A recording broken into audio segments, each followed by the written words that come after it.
안녕하세요. 저는 세상에서 가장 씩씩한 아들 하나를 키우고 있는 40대 남자입니다. 저는 굉장히 평범하고 무탈하게 살아온 사람이에요. 어려서부터 지금까지 부모님 말씀이라면 어떤 것도 거역하지 않고 그 말이 옳다고 생각하며 잘 따라왔습니다. 그만큼 부모님을 존경하고 믿었으니까요. 그런데 살다 보니 제 생각이 틀렸다는 걸 아주 뼈저리게 느끼는 사건이 있었습니다. 그 사건 때문에 사연까지 보내게 됐어요. 이 사연을 듣고 제발 저와 같은 실수를 하는 분이 없었으면 합니다. 저는 중고등학교 때 전교 1, 2등을 놓친 적이 없는 모범생이었습니다. 이런 소리라면 다들 재수없다고 하지만 학교 선생님이셨던 부모님의 말씀대로만 따르면서 자라다 보니 어느새 저절로 모범생이 되어 있었습니다. 저는 부모님이 하라면 하고 하지 말라면 하지 않았어요. 그러다 보니 학교에서도 군대에서도 직장에서도 아무런 문제 없이 무난하게 살아왔습니다. 언제나 부모님의 자랑거리였던 저는 지금처럼만 하면 제 인생은 평생 탄탄대로라고 생각했어요. 예상대로 저는 서울의 명문대에 입학했고 대학을 졸업하기 전에 취업해서 대기업에 입사했습니다. 주변의 친구들은 대기업에 입사해서도 일이 너무 많아 적응하기 힘들다고 투덜거렸는데 저는 이해가 되질 않았습니다. 저는 그렇지 않았거든요. 매일 학교에 갔듯이 회사도 그냥 성실하게 다니다 보면 자연스레 적응하고 승진해서 제가 원하는 위치에 자연스레 가 있을 거라고 생각했어요. 그래서 저는 항상 저의 미래가 기대됐습니다. 결과적으로 항상 제 생각대로 됐고요. 그런데 한 가지 제대로 되지 않은 게 있었습니다. 바로 연애와 결혼이었어요. 학교 다닐 때부터 줄곧 이상하게 제가 좋아하는 사람은 저를 좋아하지 않았습니다. 성인이 되면서도 마찬가지였고요. 연애를 아예 못 해본 건 아니었지만 연애를 할 때마다 실패를 했어요. 군대 가기 전 만났던 여자친구는 제가 군대에 있을 때 제 친구와 바람이 났고 취직하고 만났던 여자친구는 저와 다른 남자와 양다리였어요. 넌 착하고 성실해서 너무 좋은데 재미가 없어. 너랑 있으면 지루해서 자꾸 딴 남자 생각이 난다니까? 전 여자친구들은 헤어질 때마다 항상 저렇게 비슷한 얘기를 했습니다. 제가 착하고 능력 있고 성실한 건 알겠는데 같이 있으면 지루하고 재미가 없다고요. 꼭 선생님이랑 있는 것 같다나요? 한 번도 아니고 그런 일이 연달아 있다 보니 저는 연애에 자신감이 떨어졌습니다. 사회생활 하는 데는 장점이 되는 일이 연애할 때는 단점이 되더라고요. 친구들도 저를 연애 고자 호구라고 부르기 시작했고요. 언제부턴가 저는 저도 연애든 결혼이든 될 대로 되라 라고 여기며 일에 열중했습니다. 일이나 공부는 언제나 제가 노력한 만큼 결과가 나오다 보니 후회가 없었거든요. 그렇게 일에만 열중하며 살다 보니 어느새 훌쩍 시간이 흘러 제 나이 30이 넘겼더군요. 저는 급하다고 생각하진 않았지만 부모님 생각은 달랐습니다. 부모님은 제 결혼이 더 늦어질까봐 불안해하셨어요. 자꾸만 여기저기서 선자리를 알아오셨습니다. 부모님 말씀을 거역할 수 없으니 몇 번 선자리에 나갔는데 다 잘 안 됐어요. 인물 좋아, 학벌 좋아, 직장 좋아. 도대체 뭐가 부족해서 여자를 못 만난다는 거야. 자, 아버지 잘 아는 선생님 따님인데 이번에 제발 나가서 잘 해봐. 그래, 그 선생님 엄마도 아는 분인데 인성이 너무 좋으셔. 딸도 학교 선생님인데 참하고 너무 괜찮단다. 엄마도 더 늦기 전에 빨리 손주 보고 싶어. 한두 번 듣는 소리는 아니었지만 그때는 좀 달랐습니다. 그전에는 그냥 어느 직장에 다니는 아가씨다 정도였는데 이번에는 어머니 아버지가 굉장히 밀어붙이셨어요. 선자리에 나올 여자의 아버지가 부모님이 아시는 분인데 인성이 워낙 좋으신 분으로 유명해서 사돈이 되면 너무 좋을 것 같다고 하셨어요. 저희 부모님 로망 중 하나가 사돈끼리 돈독하게 지내면서 같이 놀러 다니고 가족 여행도 다니는 거였거든요. 더군다나 여자가 선생님이라는 사실도 크게 장점으로 작용한 것 같습니다. 저희 부모님 두 분 모두 선생님이라는 직업에 굉장히 자부심이 높으시거든요. 결혼해서 아이 키우며 살기에는 이만한 직업이 없다고 하셨어요. 부모님은 제가 그 여자와 잘 되기를 대놓고 바라셨습니다. 저는 친구들 사이에서 부모님 말씀이라면 농약도 약이라며 먹을 놈이라고 놀림받을 정도로 효자예요. 그 정도로 부모님 말씀을 잘 듣고 살았습니다. 그래서였을까요? 여자는 처음 만났을 때부터 여성스럽고 차분한 게 그냥 첫인상이 좋아 보였습니다. 부모님이 마음에 들어 하시다 보니 저도 모르게 진지하게 생각하긴 했어요. 여자를 만나고 돌아온 뒤 바로 결혼까지 하는 상상을 했습니다. 상상하면 할수록 결혼하면 잘 안 싸우고 사이좋게 살 수 있겠다는 느낌이 들었어요. 하지만 신중하지 않을 수가 없는 게 제 나름 여자에 대한 상처가 있다 보니 느낌이 좋다고 해서 결혼을 바로 결정할 수는 없었습니다. 어릴 때부터 알던 사이여도 대학 4년 내내 붙어 다녔어도 바람 피우다 양다리를 걸치기도 하니까요. 제가 여자 보는 눈이 없어서 그런 여자들만 만난 걸 수도 있지만 그렇다고 이제 막 만난 여자를 단번에 믿을 수는 없었죠. 그런데 어느새 저는 6개월 만에 식장에 들어가고 있었습니다. 선을 보고 난 이후 부모님의 어땠냐는 질문에 좋았다고 한마디 했는데 양가 부모님이 적극적으로 밀어붙이셨어요. 그 바람에 결혼 이야기가 금방 나왔습니다. 데이트한 지 3번 만에 말이죠. 저는 정말 이렇게 결혼을 하는 게 맞는 건가 매일 고민을 했는데 고민해봐야 이미 늦어 있었습니다. 이미 결혼식 날짜도 잡았고 상견례 날짜도 잡았으니까요. 저는 이미 정해진 일 고민해봐야 소용없다고 생각하고 겸허하게 받아들였어요. 사실 만난 지 얼마 되지 않아서 그렇지 아내가 될 여자는 참 괜찮았거든요. 나이도 저보다 4살이나 어린데 차분하고 성숙했어요. 학교 선생님이라 그런지 겉으로 풍기는 분위기가 점잖았습니다. 이런 여자라면 결혼해서도 잘 살 수 있을 것 같았어요. 무엇보다 아이를 낳아 키운다면 좋은 아내와 엄마가 되어줄 거라는 확신이 들었습니다. 딱 한 가지 걸리는 게 있었어요. 바로 종교였습니다.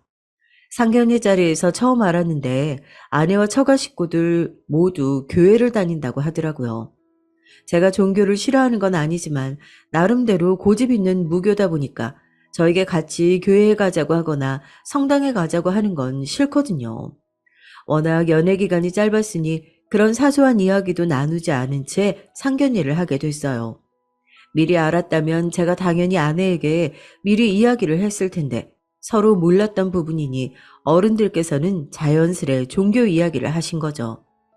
아내는 종교가 있어도 제가 따라와 주길 바라는 것 같진 않았지만 장모님께서는 은근히 바라시는 것 같았어요. 우리 집은 모두 다 모태신앙이라 일요일 하루 종일 교회에 있어. 각자 교회에서 맡은 일이 있거든. 이서방 자네에게도 강요하는 건 아니지만 같이 다니다 보면 분명 좋아하게 될 거야. 아이고 여보, 그런 게 은근히 강요하는 거지. 이서방, 우리 식구가 믿음이 강하다 보니까 자연스럽게 하는 소리니 절대 부담 갖지 말게나. 저는 그 자리에서는 알겠다고 애써 웃어 넘겼지만 집에 돌아와서는 한참을 고민했어요. 일요일마다 아침에만 교회 가는 것도 이해하기 힘든데 하루 종일 교회에 있다니요. 그것도 각자 맡은 일을 하면서요. 저는 생각보다 종교에 대한 생각이 깊게 들어서 결혼까지 고민이 될 지경이었습니다.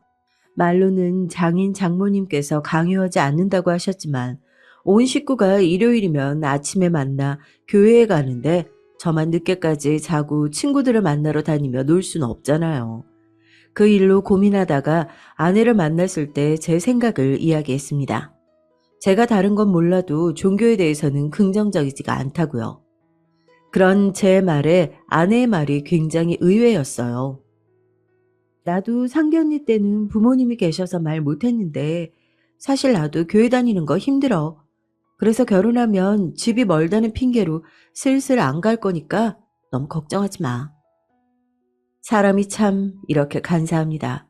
바로 조금 전까지 종교 문제로 결혼까지 고민해놓고 아내가 교회를 안 가도 된다고 하니까 표정이 숨겨지질 않더군요. 좋아서요. 저는 다행이라고 생각했습니다. 아내에 대해서 새삼 깨달은 게 그래도 말이 통하는 사람이구나라는 거였어요. 사실 말이 통한다는 게 가족이든 친구든 살면서 제일 중요한 거잖아요. 문제가 생겨서 싸우게 됐을 때 서로 말이 안 통하고 상대방을 배려하지 않으면 문제가 해결되지 않으니까요. 저에게는 종교 부분이 굉장히 중요한 일이었는데 이야기가 통해서 다행이다 싶었습니다. 저는 연애를 오래 하지 않아 과연 이대로 결혼해서 잘 살 수 있을까라는 조금의 걱정이 있었어요. 그래도 제가 잘하면 문제 없을 거라고 막연하게나마 생각했습니다. 지금까지 살아온 대로 결혼 생활도 성실하게 하다 보면 문제 없을 거라고요. 그런데 제가 결혼을 너무 만만하게 봤나 봐요. 생각처럼 쉽지 않았습니다. 사람을 반년 보고 판단한다는 게 역시나 무리였을까요? 짧게 연애하고 결혼을 해서인지 아내와는 살면 살수록 매일 새로운 모습을 발견하고는 했습니다. 물론 새로워서 신선하고 좋기도 했지만 그만큼 낯설 때도 있었어요. 이 사람한테 이런 모습도 있구나 싶어서요. 가장 신기했던 건 아내는 평소에도 굉장히 말수가 적고 외출을 별로 좋아하지 않는다는 겁니다.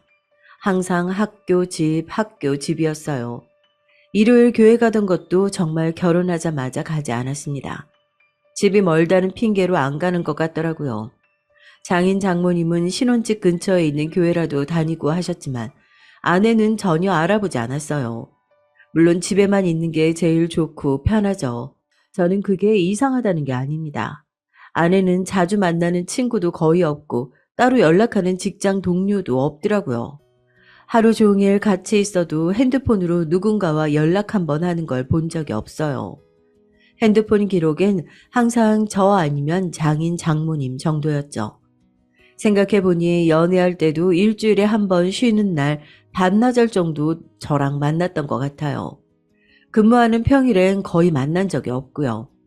연애할 때는 집도 멀고 일도 서로 바쁘니까 그러려니 했는데 부부가 돼서 같이 살다 보니 그런 모습이 좀 당황스러울 때가 종종 있었습니다.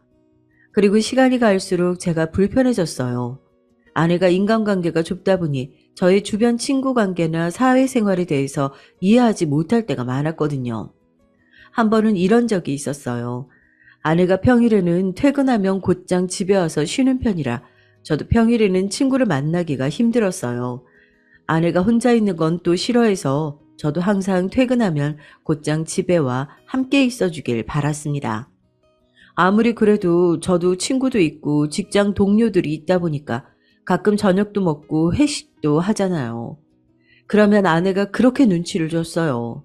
금요일 저녁이라도 친구랑 저녁이라도 먹고 들어간다고 하면 목소리가 싹 변했습니다. 불금인데 집에서 영화 보면서 맥주라도 한 잔 해야 되는 거 아니야? 어떻게 집에 나를 혼자 두고 친구랑 시간을 보낼 수 있어? 저도 제가 매일 친구만 만나러 다니는 거면 미안한 마음이라도 들겠어요. 그런데 그게 아니에요. 평일 주말 모두 다 아내와 집에서 보내는데 일주일에 딱 한 끼라도 친구를 만나고 싶었죠. 그런데 아내는 그 정도도 이해를 못했습니다. 무조건 회사에 있는 시간이 아니면 집에서 함께 있어야 한다고 여겼죠. 나 한 달 만에 친구 만나는 거야. 나도 오늘은 좀 놀다 들어갈 거니까 당신도 친구도 좀 만나서 쇼핑도 하고 맛있는 것도 먹고 좀 해. 저도 모르게 좀 답답해서 한숨을 쉬며 말했습니다. 우리가 서로 뜨겁게 연애하다가 결혼한 사이도 아닌데 매일매일 24시간 붙어 있어야 한다는 건 저에게 고역이었어요. 결혼해서 남편이 생겼는데 친구가 뭐가 필요해? 세상에서 제일 좋은 친구가 생겼는데. 부부가 항상 같이 있는 것도 좋지만 나도 내 사생활이라는 게 있는데 친구도 만나고 사회생활도 해야지. 자기 정말 너무한다. 난 자기랑 조금이라도 더 있으려고 부모님께 잔소리 들어가면서도 교회 안 가고 있는데. 순간 당황해서 저는 말문이 막혔습니다. 너무 기가 막히는데 아무렇지 않은 얼굴의 아내를 보니 도저히 말을 할 수가 없더군요. 서로 탓하고 소리치면서 싸우는 것만 싸우는 게 아니에요. 사고방식이 서로 다르다는 게 저에게는 굉장히 스트레스로 다가왔습니다. 더군다나 교회에 안 가는 게 저를 배려하는 행동이라고 하는데 정말 천불이 나더군요. 아내는 제가 좋아서 그러는 거랍니다. 그래서 저랑 한시라도 떨어지고 싶지 않다네요. 제가 더는 말할 수가 없는 게 아내는 진심으로 그렇게 생각하는 것 같았어요. 아내 말이 부부는 언제나 한 몸처럼 지내야 한대요. 물론 아예 틀린 말은 아니니 화낼 일은 아니었습니다. 저도 아내와 같이 있는 게 싫은 게 아니니까요. 단지 저도 저만의 시간을 좀 보내고 싶을 뿐이었어요. 하지만 어쩌겠어요. 제가 선택한 아내가 그런 사람이니 제가 부족하다면 맞춰 나가야 했죠. 그래서 더는 그 일로 아내와 다투고 싶지 않아 결혼 초반에는 제가 많이 맞췄습니다. 최대한 집에 아내와 함께 있으려고 노력했죠. 지금이야 신혼이니 그런 걸 테고 시간이 지나면 아내도 자연스레 달라질 거라고 생각했거든요. 그런데 문제는 오히려 아내가 더 심각해졌다는 겁니다. 언제부턴가는 관심이 아니라 집착처럼 느껴졌어요. 더군다나 아내는 집에 있는 걸 좋아한다기보다 그냥 게으른 사람이었습니다. 집에서 맛있는 음식도 해먹고 청소나 집안 가꾸는 거라도 좋아하는 거면 저도 그러려니 하겠습니다. 그런데 아내는 그냥 집에 퍼질러 있었어요. 그걸 확실하게 안 게 아내가 임신하고 난 뒤였습니다. 결혼하고 2년 만에 아내가 임신했는데 바로 육아휴직에 들어갔어요. 정말 그때가 제 인생에서 가장 힘든 시기였습니다. 아내의 게으름이 절정이었거든요. 아내는 출근마저 안 하니 아예 밖에 나가려고 하지 않았어요. 하루 종일 집에 있었습니다. 이제 그 정도는 신기하지도 않았어요. 문제는 집안 상태였어요. 청소를 너무 안 해서 바닥에 걸을 때마다 끈적거렸고 싱크대나 세탁기는 항상 설거지와 빨래로 가득 차 있었습니다. 임신 전에는 서로 일이 바쁘다 보니 집안일에 통 신경을 못 썼어요. 저 정도 정리정돈에 무신경한 편이라면 특별히 신경에 거슬리지 않으면 그냥 뒀습니다. 정 제가 지저분하다고 느낄 정도면 제가 다 정리를 했고요. 그런데 이제는 상황이 달라졌잖아요. 휴직 중이라 나가지도 않고 집에만 하루 종일 있는 사람이 어떻게 이 정도로 집안을 관리하지 않을 수 있는 건지 도저히 이해해 줄 수가 없었습니다. 저는 매일 퇴근하고 들어오면 인상부터 찌푸렸어요. 아무리 임신해서 몸이 힘들어도 그렇지 아내 꼴이 말이 아니었거든요. 살도 전보다 많이 쪘고 옷은 언제 빤 건지도 모르는 옷을 입고 있었습니다.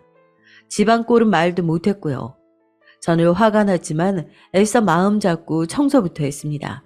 그때였어요. 정신없이 정리하는 제 뒤로 아내가 다가왔습니다. 하루 종일 당신만 기다리고 있었는데 집에 오자마자 내 얼굴도 안 쳐다보고 청소만 하는 거야? 아내는 제게 서운하다는 듯이 말했습니다. 정말 표정 관리가 안 되더군요. 나라고 오자마자 청소하고 싶겠어? 당신 도대체 집에서 하루 종일 뭐 하는 거야? 임신한 사람이 최소한 밥이라도 해서 먹어야지.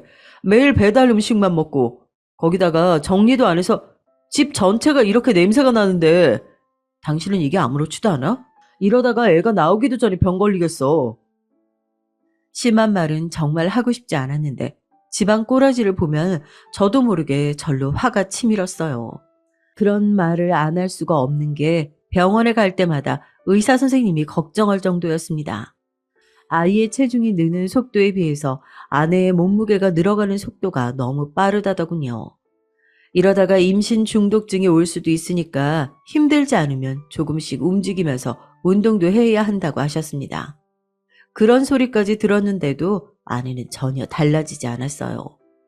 저도 더는 가만히 지켜볼 수만은 없었습니다. 자기야, 오늘 날씨도 좋은데 나랑 나가서 산책도 좀 하고 분위기 좋은 카페 가서 달달한 거라도 좀 먹고 올까? 아니, 나는 이렇게 날씨 좋은 날 나가는 게 더 싫어. 사람이 너무 많아. 몸도 무거운데 그냥 집에 있을래. 순간 저도 모르게 울컥 화가 났습니다. 병원에서 의사 선생님이 아이를 생각해서라도 운동하라고 했는데도 저렇게 게으른 소리를 하니 속이 터질 것 같더군요. 저는 이대로 있다가는 아내에게 화를 낼 것 같아 자리를 피하려고 했어요. 나 너무 답답해서 안 되겠어. 그럼 나는 좀 나가서 산책이라도 좀 하고 올게. 쉬고 있어. 나 혼자 두고 어딜 간다는 거야. 의사 선생님 말씀 못 들었어? 나 임신 중독증 걸릴 수도 있다잖아. 그게 다 오빠가 바빠서 내가 외로워서 그래. 오늘은 집에서 둘이 하루 종일 같이 있자. 저는 그날 결혼하고 처음으로 아내에게 화를 냈어요. 이러다가는 제가 미쳐버릴 것만 같았습니다. 아, 제발 그만 좀 해. 의사 선생님 말씀은 당신이 살은 계속 찌는데 안 움직이고 집에만 있으니까 임신 중독증이 올 수도 있다는 거잖아. 당신 히키코모리도 아니고, 아, 도대체 왜 이러는 거야? 지금까지 쌓여있던 감정이 폭발하고 말았습니다. 저도 아내를 이해해 보려고 했지만 시간이 지날수록 점점 더 아내를 이해할 수가 없었거든요. 그날 제 말에 상처받은 아내는 펑펑 울었습니다. 저는 울기만 하는 아내가 답답했지만 더 화를 낼 수는 없었어요. 저는 아내에게 소리 질러서 미안하다고 바로 사과를 했고, 그리고 차분하게 제 생각을 이야기했습니다. 당신이 집에 있는 걸 좋아하고 나가는 걸 별로 좋아하지 않는 것도 말지만 그렇다고 언제까지 이렇게만 지낼 수는 없으니 저와 하나씩 노력해 보자고 했어요. 제가 많이 돕겠다고요. 아내는 애써 서러운 마음을 진정시키고 저와 함께라면 뭐든지 본인도 노력해 보겠다고 했습니다. 당시에 심적으로 힘들긴 했지만 어느 부부나 그런 시기가 있을 수 있다고 생각하기로 했어요. 앞으로 아이를 낳으면 아내와 저 둘 다 부모가 될 텐데 더 성숙하고 안정적인 모습으로 아이에게 좋은 본보기가 되는 부모가 되어야 하니까요. 그렇게 시간이 흘러 아내가 아이를 낳았습니다. 임신하고 출산하는 동안 아내가 많이 고생했으니까 아이가 태어난 뒤에는 제가 육아휴직을 쓰겠다고 했어요. 그런데 아내는 육아휴직을 반년 더 쓰면서까지 본인이 아이를 돌봤습니다. 사실 저는 아내가 좀 걱정돼서 제가 육아휴직을 쓰려고 했거든요. 안 그래도 집 밖으로 나가지 않는 사람인데 아이를 키우다 보면 힘들어서 더 집에만 있고 아예 밖에 생활은 안 할게 될 것 같아서요. 그런데 제 예상대로 아내는 정말 아들과 집에만 있었습니다. 처음엔 아이가 어리기도 했고 아내가 원래도 집을 좋아하는 사람이니 그럴 수 있다고 생각했어요. 그런데 지켜보니까 아무리 봐도 좀 심하게 집에만 있었어요. 아이가 100일이 될 때까지 아내는 한 번도 외출하지 않았습니다. 그것도 양가 어른들이 아이 100일이니 밖에서 밥을 먹자고 해서 나간 게 처음이었어요. 그 전까지는 아내는 집 앞에 도착한 택배를 가지러 나가는 게 외출의 전부였죠. 아이가 태어나고 난 뒤 아내의 문제는 하나 더 생겼습니다. 제가 회사에 출근한 순간부터 퇴근해서 집에 올 때까지 수시로 전화를 해댔어요. 아이가 울 때마다 잠들지 않을 때마다 초조해서 제게 전화를 해댔습니다. 제가 일이 바빠서 전화라도 안 받으면 문자가 50통씩 와 있었어요. 애가 잠을 안 자. 책에서 보면 다른 애들은 밤에 안 자면 낮에 분유 먹고라도 2시간은 잔다는데 우리 진영이 어디 문제 있는 거 아닐까? 아무래도 병원에 가보는 게 좋겠지. 만약에 무슨 문제 있는 거면 어떡해? 나 무서워 자기야. 집에 좀 와주면 안 돼? 잠깐 사이에 저런 문자가 수십 통씩 와 있으면 정말 저까지 불안했습니다. 일에 집중할 수가 없었어요. 아무리 생각해도 육아 우울증인 것 같아 저는 아내에게 조심스레 병원에 가보자고 했어요. 도저히 옆에 있는 내가 힘들어서 안 되겠다고요. 그런데 아내는 제 말에 버럭 화를 냈습니다. 내가 애 키우느라 힘들어서 좀 도와달라는 건데 그게 이해가 안 되고 힘들다고? 당신이 그러고도 우리 진영이 아빠야? 나도 우리 진영이 잘 키우려고 이러는 건데 나더러 정신병이라니? 정신병이라고 부정적으로 볼 게 아니라 자기 상태가 불안하게 보이니까 검사를 좀 해보자는 거야. 나랑 같이 가보자. 저는 애써 아내를 진정시켰지만 아내는 자신이 별거 아닌 일에 불안해하고 이상하게 행동한다는 거에 대해 전혀 인정하지 않았어요. 병원은 죽어도 안 가겠다고 했습니다. 아내는 그날 이후 더 이상해졌어요. 제가 또 병원에 가자고 할까봐 걱정되는지 더는 전화나 문자는 보내지 않았지만 혼자 책이나 인터넷에 나오는 내용에 집착하고 있었습니다. 아이가 먹는 거, 자는 거, 노는 거 등등 모두 다 책이나 맘카페에서 본 대로 그대로 해야 직성이 풀렸죠. 저도 처음엔 좀 지켜보자 싶었습니다. 아내도 아이를 위해서 그러는 거니까요. 그러던 어느 날이었습니다. 일이 너무 많아 야근까지 하고 와서 손 하나 까딱할 수가 없었어요.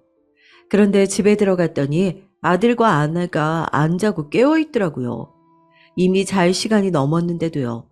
저는 왜 아직 안 자냐고 물었습니다. 그러자 아내 말이 저를 기다렸다네요. 오늘 텔레비전에서 봤는데 아이들은 하루 한 번이라도 아빠랑 교감을 해야 공감 능력이 뛰어난 아이로 자랄 수 있대. 자, 자기가 이 책 한 권만 읽어주고 자. 아내는 6개월도 안 된 아들의 공감 능력을 위해서 12시가 다 되어가는 시간까지 애를 안 재우고 저를 기다리고 있었던 거예요. 내일 하면 되지. 뭐하러 늦은 시간까지 기다렸어. 나도 오늘은 피곤해서 좀 쉬고 싶은데. 다른 날 같으면 싸우고 싶지 않아 그냥 읽어줬을지도 모릅니다. 하지만 그날은 저도 너무 힘들어서 짜증이 좀 났어요. 내일이면 하루가 지나는 거잖아. 책 하나 읽는데 10분이면 되는데 아빠가 돼서 그것도 못 해줘? 저는 결국 졸려서 연신 눈을 비비는 아이를 안고 책을 다 읽어주고 나서야 잘 수 있었습니다. 정말 질린다는 말이 딱 맞았어요. 아내의 고집과 사고방식을 맞춰주기가 너무 힘들었습니다. 그 이후로도 비슷한 문제로 저와 아내는 자주 싸웠습니다. 사람이 이 정도로 싸울 수 있나 싶을 정도로 아내와 저는 육아휴직 내내 싸웠어요. 저도 아들 생각해서 어떻게든 참아보려고 했는데 아내는 남의 말에는 아예 귀를 막고 자기 생각이 무조건 맞다는 투였어요. 거기다가 아내는 제가 생각한 것보다 훨씬 더 어리숙했어요. 아내도 30이 넘었고 사회생활도 할 만큼 했으니 사리분별 정도는 알아서 할 줄 알았는데 그렇지가 않더군요. 어떨 때 보면 저래서 친구가 없나 싶을 정도라니까요. 한 번은 아이가 감기에 걸린 적이 있어요. 새벽에 열이 나서 제가 내내 간호하고 아침에 출근하기 전에 아내와 아이를 병원 앞에 내려다 주고 저는 출근했습니다. 아내는 집에서 나오자마자 너무 오랜만에 외출한 거라면서 자기도 어이가 없는지 웃더라고요. 저는 진료 잘 받고 집에 들어가라고 하고 출근했습니다. 그런데 점심시간에 아이의 열이 떨어졌는지 전화를 했어요. 해열제를 먹였으면 열이 떨어졌을 것 같아서요. 그런데 아내 말이 아직도 아이 열이 안 떨어졌대요. 39도가 넘는답니다. 저는 놀라서 해열제 먹었는데도 안 떨어졌냐고 바로 물었는데 아내가 하는 소리가 기가 막혔습니다. 내가 병원에서 진료 기다리고 있는데 옆에 있던 아기 엄마 말이 거기 병원 의사 선생님이 해열제랑 항생제를 너무 안 바른다는 거야.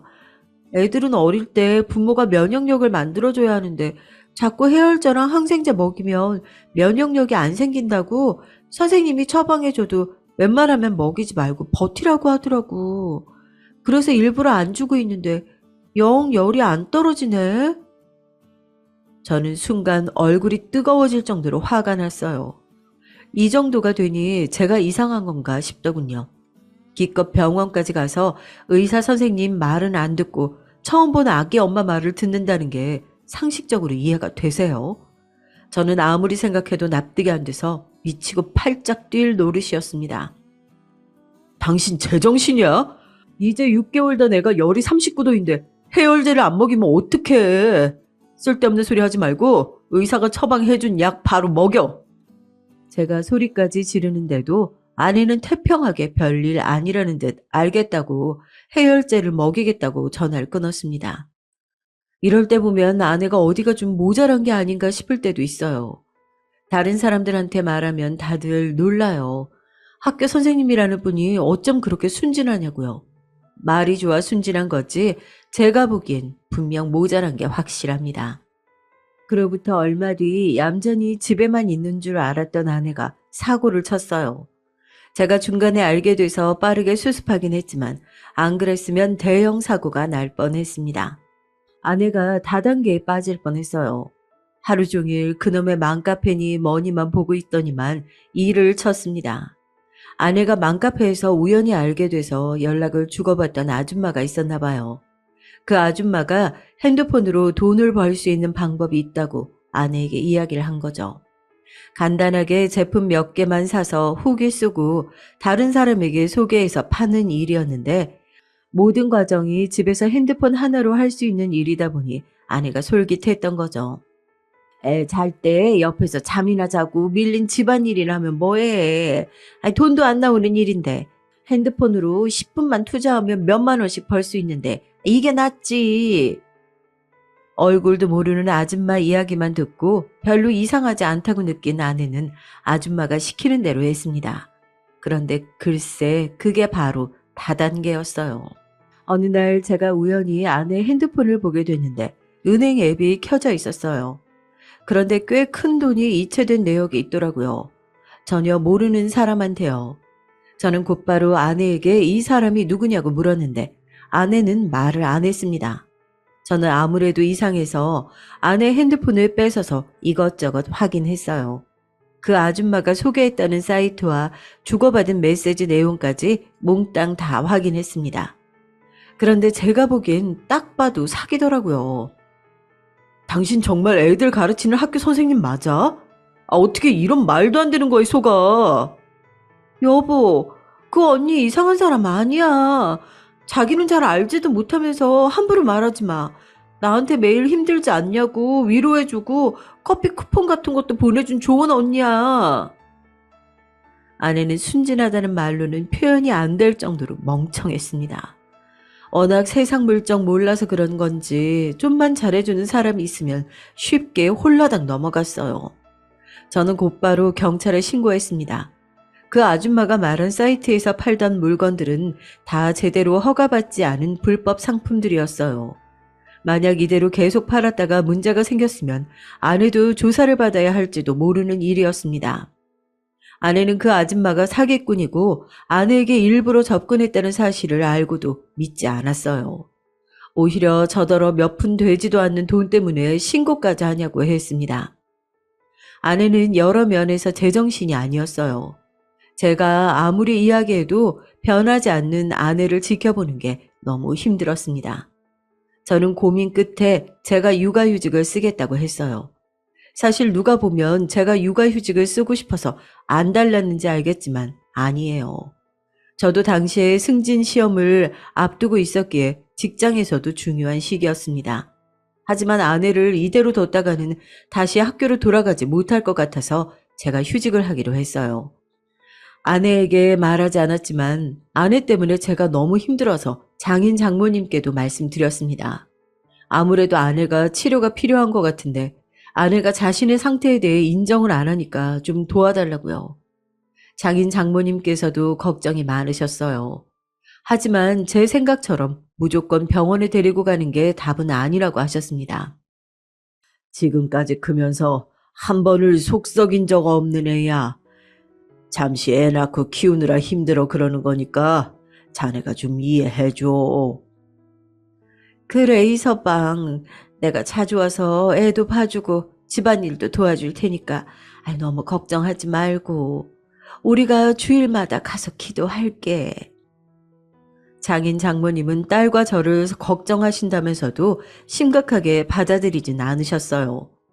저는 아들을 생각해서라도 아내가 조금만 노력해 주길 바랐습니다. 그래서 저도 육아휴직까지 한 거예요.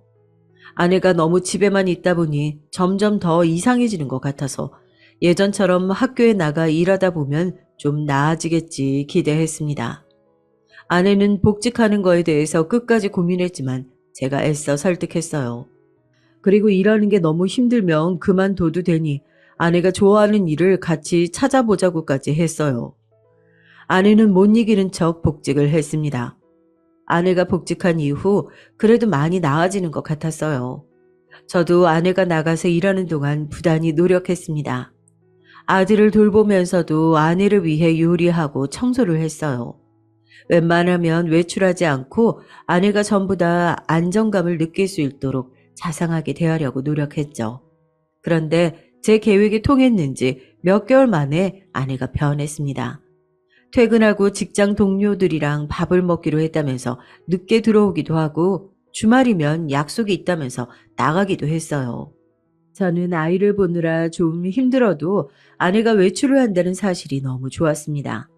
저나 아들이 아닌 다른 누군가와 소통하고 교류한다는 것만으로도 좋은 변화라고 생각했죠. 그런데 이게 또 좀 이상했습니다. 아내는 외출을 하는 횟수가 늘다 못해 집에 있는 시간이 별로 없었어요. 학교에 일이 많다며 평일에도 평소보다 1시간씩 일찍 출근하더니만 이제는 퇴근도 8, 9시나 돼야 했어요. 제가 학교 일이야 잘 모르니까 정말 바빠서 그럴 수 있겠지 했지만 이런 일이 잦아지니까 저도 좀 걱정이 되더군요. 심지어 아내가 갑자기 살을 빼겠다면서 헬스랑 수영을 등록했다고 하더라고요.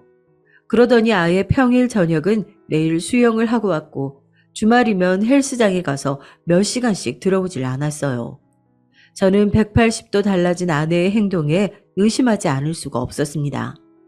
아내처럼 집에 있기를 좋아하던 사람이 아무리 복직해서 바빠졌다고 해도 쉬는 날까지 밖에 나가 있는다는 건 있을 수 없는 일이에요.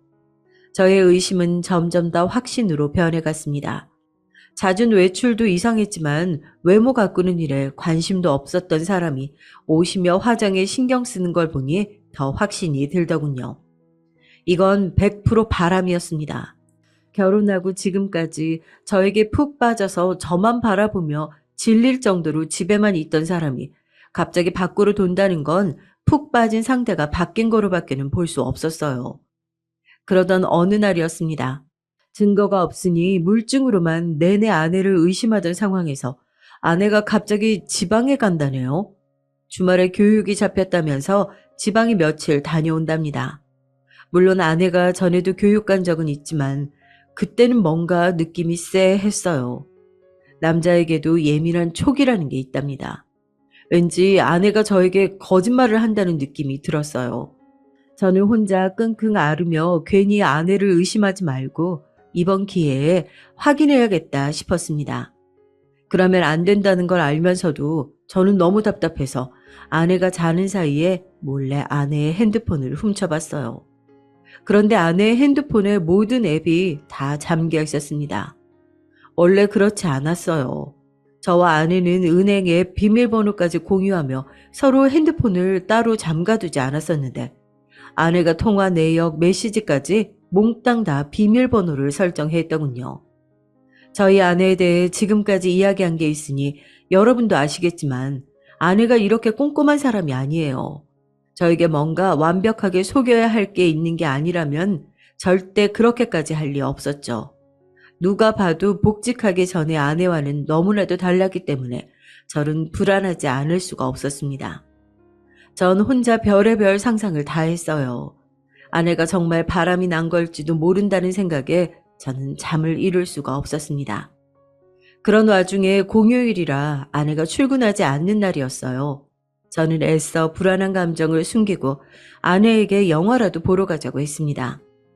우리 데이트한 지 너무 오래됐지? 오늘 하루 어머니가 애 봐주신다고 하니까 하루 맡기고 데이트하고 들어오자. 어쩌지? 나 오늘 학교 선생님들 몇몇이랑 쇼핑하러 가기로 했는데. 미안해 자기야. 오늘은 자기 혼자 영화 봐. 아내는 외출하는 빈도만 늘어난 게 아니라 성격도 달라졌어요. 전에는 직장 사람들과 어울려 다니는 게 싫다고 하더니만 최근에는 짬만 나면 사람들을 만나러 다녔죠. 당신 해도 해도 너무한 거 아니야? 나야말로 요즘 매일 애 보느라 집에만 박혀있는데 쉬는 날이라도 나랑 좀 시간 보내줘야지. 제가 이런 말을 하게 될 줄은 몰랐습니다. 저는 옛날에 아내가 저에게 했던 말을 똑같이 했어요. 정말 너무 속상해서요. 그런데 아내 반응이 기가 막혔습니다. 아내가 코웃음을 치더군요. 자기야말로 옛날에 나한테 했던 말 잊었어? 쉬는 날 자기 좀 놔두고 나가서 친구들이랑 쇼핑도 하고 놀다 오라며. 이제라도 그렇게 하겠다는데 왜 투덜거려? 그쯤 되니 아내가 지난날 저와 있었던 일에 대한 복수를 이러는 건가 싶기까지 했어요. 하지만 그러기에 아내는 외출에 진심이었습니다. 한번 나가면 정말 들어올 생각을 안 했어요. 그리고 집에 들어올 때 보면 항상 어디서 달리기라도 하고 온 사람처럼 머리에 땀도 젖어 있고 몸에서 땀 냄새도 났고요. 저는 이 여자가 도대체 나가서 뭘 하고 다니는 건가 싶었죠. 거기다가 그렇게 애지중지하던 아들한테도 전만큼 관심이 없었습니다. 아들이 10개월이 넘자마자 자리에서 벌떡 일어나 한 발을 디뎠어요. 저는 너무 좋아서 곧바로 동영상을 찍어 아내에게 보냈죠. 그런데도 아내는 웃음 표시 하나 보내고 말더군요. 그뿐만이 아니에요. 아들 돌잔치 준비로 저는 이거저거 알아보느라 바빴는데 아내는 일절 신경 쓰지 않았습니다. 심지어 제가 장소며 사진이며 예약하고 있는데 거기다가 대고 저더러 유난이라고 하더군요. 요즘 누가 돌잔치 그렇게 거창하게 한다고 유난이야. 그냥 가족만 모여서 한 끼 먹는 거니까 대충 해. 저는 그 순간 딱딱한 무언가로 머리를 세게 얻어맞은 것 같았어요. 그리고 이 여자가 이제 더는 나나 아들이 아닌 다른 것에 정신이 팔린 게 맞다라는 생각이 들더군요. 우리한테 하나밖에 없는 아들 첫 번째 생일인데 대충 하라니. 엄마가 돼서 어떻게 그렇게 무책임하게 말해? 저는 더 화낼 힘도 없었습니다. 그리고 제가 지금까지 아내와 살면서 행복했던 적이 있기는 했나라는 생각까지 들었어요. 저는 우리 가족 셋이 조금씩이라도 성장해 나가며 안정적인 가정을 꾸릴 날만 생각하고 있었는데 다 저 혼자만의 착각이더군요. 저는 아내와 살면 살수록 이 여자가 도대체 어떤 여자인지를 모르겠더라고요. 이쯤 되니 제 인생이 통째로 아내에게 이용당했다는 느낌마저 들었습니다. 저는 아내에 대해 어떤 기대도 하지 않기로 했어요. 그리고 제 두 눈으로 아내가 어떤 여자인지 확인하기로 했죠. 저는 아내 몰래 아내의 핸드폰에 위치 추적 앱을 깔았어요. 아내가 어디서 뭘 하고 다니는 건지 알기 위해서요. 그런데 충격적인 일이 일어났습니다. 다음 날 학교에 출근한다던 아내의 위치가 학교가 아니었습니다. 저는 놀라서 핸드폰을 몇 번이나 껐다 켰다 하면서 확인을 했는데 아내의 위치는 그대로였어요. 아내의 위치는 바로 저희 옆집이었습니다. 그 순간 제 머릿속에 한 가지가 떠오르는 게 있었어요. 얼마 전 제가 마트에 갔다가 아들을 아기띠에 메고 엘리베이터를 타고 올라가는데 옆집 사람을 만난 적이 있었어요. 사실 저는 아예 처음 보는 사람이라 옆집 사람인 줄도 몰랐는데 그 남자는 저를 바로 알아보더라고요. 거기다가 더 어이없는 건 제 아들 이름까지 알고 있었습니다. 안녕하세요. 902호 사시죠? 저 901호 살아요. 사모님께 이야기 많이 들었습니다. 이야기가 준서예요? 아유, 듣던 대로 아주 미남이네. 엘리베이터가 금방 9층에 도착해서 가볍게 인사만 하고 집에 들어왔지만 아무래도 음흉스럽게 생긴 남자다 싶었어요. 아내는 저 남자랑 무슨 이야기까지 했길래 저런 남자가 제 아들 이름까지 알고 있나 싶었죠. 그때는 세상 물정 모르고 아내가 또 괜한 소리를 했나 보다 하고 말았는데 아내의 위치를 확인하고 나니 피가 거꾸로 솟았습니다. 이 연놈이 그렇고 그런 사이였어. 저는 화가 나서 아들을 등에 업은 채 그냥 손에 잡히는 대로 아무거나 들고 밖으로 나왔어요. 그러고는 손에 들고 있던 망치로 901호 현관문을 3개 두드렸습니다. 쾅쾅 소리와 함께 901호 현관문이 찌그러졌어요. 901호! 이 음흉스럽게 생긴 새끼야. 너 나와. 오늘 너 죽고 나 죽자. 빨리 나와. 제가 문을 부술듯이 두드리며 소리를 지르자 그제야 현관문이 열렸습니다. 그런데 그때 제 눈앞에는 기함할 정도로 믿을 수 없는 광경이 펼쳐졌어요. 분명 그 음흉하게 생긴 901호와 아내가 불륜 관계일 거라고 확신하고 왔는데 집안에는 901호 놈과 아내 말고도 10대 명이 더 있었습니다. 다들 뭘 하는 건지 둥그렇게 모여 앉아 있었어요. 그때서야 저를 발견한 아내가 놀란 눈을 하고 밖으로 나왔습니다. 여보, 당신 여기가 어디라고 와? 현관문은 왜 또 부쉈어? 신랑님 노하시게. 아내는 적반하장으로 저더러 여길 왜 왔냐고 따졌어요. 거기다가 알아듣지도 못할 개소리를 해댔습니다. 저 때문에 신령님이 노하신다네요. 저는 기가 막혀서 아내를 향해 소리를 버럭 질렀습니다. 당신이야말로 출근 안 하고 여기서 도대체 뭐 하는 거야? 신령님은 무슨 소리고? 이 사람들 다 뭐야? 도무지 제 눈앞에 펼쳐진 상황을 이해할 수 없어서 저는 어안이 벙벙한 상태였죠. 그때였습니다. 한복도 아닌 것이 기모노도 아닌 이상한 복장을 한 901호 새끼가 재수없는 미소를 지으며 저에게 다가오더군요. 아이고 사장님 이렇게 또 뵙네요.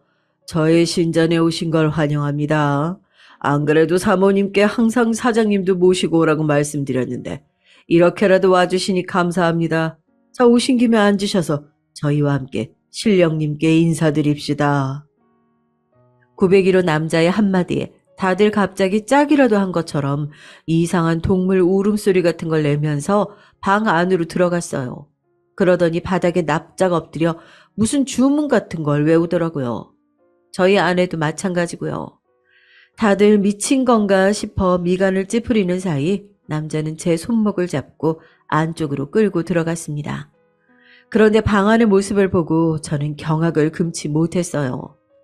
방 안은 온통 요란하게 생긴 천으로 창문을 가려놔서 빛 한 점 들어오지 않게 어두웠죠. 거기다가 방 안에는 이상하게 생긴 조각상들과 그림이 가득했어요. 아내와 사람들은 그 이상하게 생긴 조각상 아래 머리를 조아리고 있었습니다. 그제야 저는 정신이 번쩍 들었어요. 아내가 이제 하다하다 사이비 종교에 미친 거죠. 사장님, 준서는 저한테 맡기시고 신령님께 인사드리세요. 부부가 함께 오셨으니 신령님께서 더 기뻐하실 겁니다. 이런 미친 새끼 돌았나. 내 아들한테서 손 안 떼? 저는 제 등에 엎인 아들에게 손을 대려고 하는 놈의 손목을 잡아 그대로 비틀어 바닥에 눕혔습니다. 제가 고등학교 때까지 합기도를 한 사람이에요. 이런 재수없는 놈팽이 하나 정도는 거뜬히 밟아버릴 수 있다는 겁니다. 자기 왜 이래? 그만해. 기가 막혔던 건 아내의 행동이었어요. 아무리 정신이 나갔어도 그렇지 이런 상황에서 그 사이비 교주놈 때리지 말라고 저를 말리더군요. 저는 그 자리에서 벌떡 일어나 바로 112에 신고했어요. 아내와 방 안에 있던 사람들은 저에게 소리를 지르며 뭐 하는 짓이냐고 했지만 저는 멈추지 않았습니다. 그리고 얼마 뒤 901호에는 경찰이 출동했어요. 경찰들도 이런 광경은 처음 본답니다. 집에서 사이비 짓거리 하는 놈은 처음 봤대요. 그날 일로 저희 가정엔 많은 일이 있었습니다. 알고 보니 아내가 복직했다는 말은 처음부터 거짓말이었어요. 아니, 복직하기는 하려고 했답니다. 그런데 복직 첫날 출근을 하려다가 너무 학교에 가기 싫어서 학교에 안 가고 아파트 근처를 배회했대요. 그러다가 901호 사기꾼 새끼 눈에 딱 든 겁니다. 그런 사기꾼 새끼 눈에는 딱 보이나 봅니다. 호구라고요. 아내는 그 사이비 교주 새끼 말에 홀라당 넘어가 매일 그 집에 드나드는 겁니다. 저한테는 친구 만난다, 학교 동료들과 만난다, 거짓말을 하고요. 그런데 더 큰 문제는 아내가 그 자식에게 돈까지 갖다 바쳤다는 겁니다. 저와 아내는 돈 관리를 각자 했어요. 지금까지 한 달에 생활비를 반반씩 모아서 살기 때문에 아내가 돈을 얼마나 가지고 있었는지 저는 몰라요. 물어보지도 않았고요. 그런데 아내가 결혼하고 나서부터 착실하게 모은 적금이 있었다네요. 아들 나중에 집 사주려고요. 그 돈을 벌써 그 사이비 교주에게 다 가져다 줬답니다. 신령님께 바치면 신령님은 배로 벌게 해준다고요. 당신 진짜 어디가 좀 모자란 거 아니야? 어떻게 그딴 새끼가 하는 말을 믿고 돈을 갖다 줘? 당신도 그날 집에서 본 사람들 있지? 그 사람들이 다 말해줬다니까. 자기들은 신령님한테 1,000만 원 바쳤는데 그 다음 달에 일이 잘 풀려서 바로 2배로 벌었대. 그런 사람이 한둘이 아니야. 아내는 정신병자가 맞았어요. 아무리 제가 타이르고 이해해보려고 해도 머리에 고장이 난 게 맞습니다. 거기에 있던 몇몇 사람들 말만 믿고 그 사이비 새끼한테 자그만치 1억을 갖다 줬대요. 저는 금방이라도 심장이 터질 것처럼 뛰었습니다. 그리고 결심했어요. 아내를 버리기로요. 저는 아내와 이혼했습니다. 사실 당연한 결과고요. 아무리 둘이 좋아 자식 낳고 살았다고 해도 여러분이라면 그런 여자와 살 수 있으시겠어요? 저는 지금까지 저 혼자 마음 졸이며 산 것만으로도 다행이다 싶어요. 저런 정신 나간 여자랑 계속 살았다가는 제 아들에게도 못 볼 꼴 보이며 살았을 거예요. 제가 이혼하겠다고 했을 때 양가 부모님은 난리가 나셨습니다. 갑자기 무슨 이혼이냐고요. 저는 저희 부모님에게 아내가 사이비 종교에 미쳐서 이혼했다고까지는 말씀드리지 않았습니다. 저도 답답해서 누구라도 붙잡고 이야기하고 싶죠. 하지만 제 아들을 위해서 말하지 않았습니다. 앞으로 아들이 자라도 이 사실은 무덤까지 비밀로 가지고 갈 거예요. 그래도 낳아준 어머니 있는데 선생까지 했다는 사람이 그 정도로 미친 사람이었다는 사실을 알면 저라면 살기 너무 힘들 것 같았거든요. 그래도 장인 장모님께는 말씀드렸습니다. 저와 아내가 헤어지더라도 아내는 분명 치료받아야 하니까요.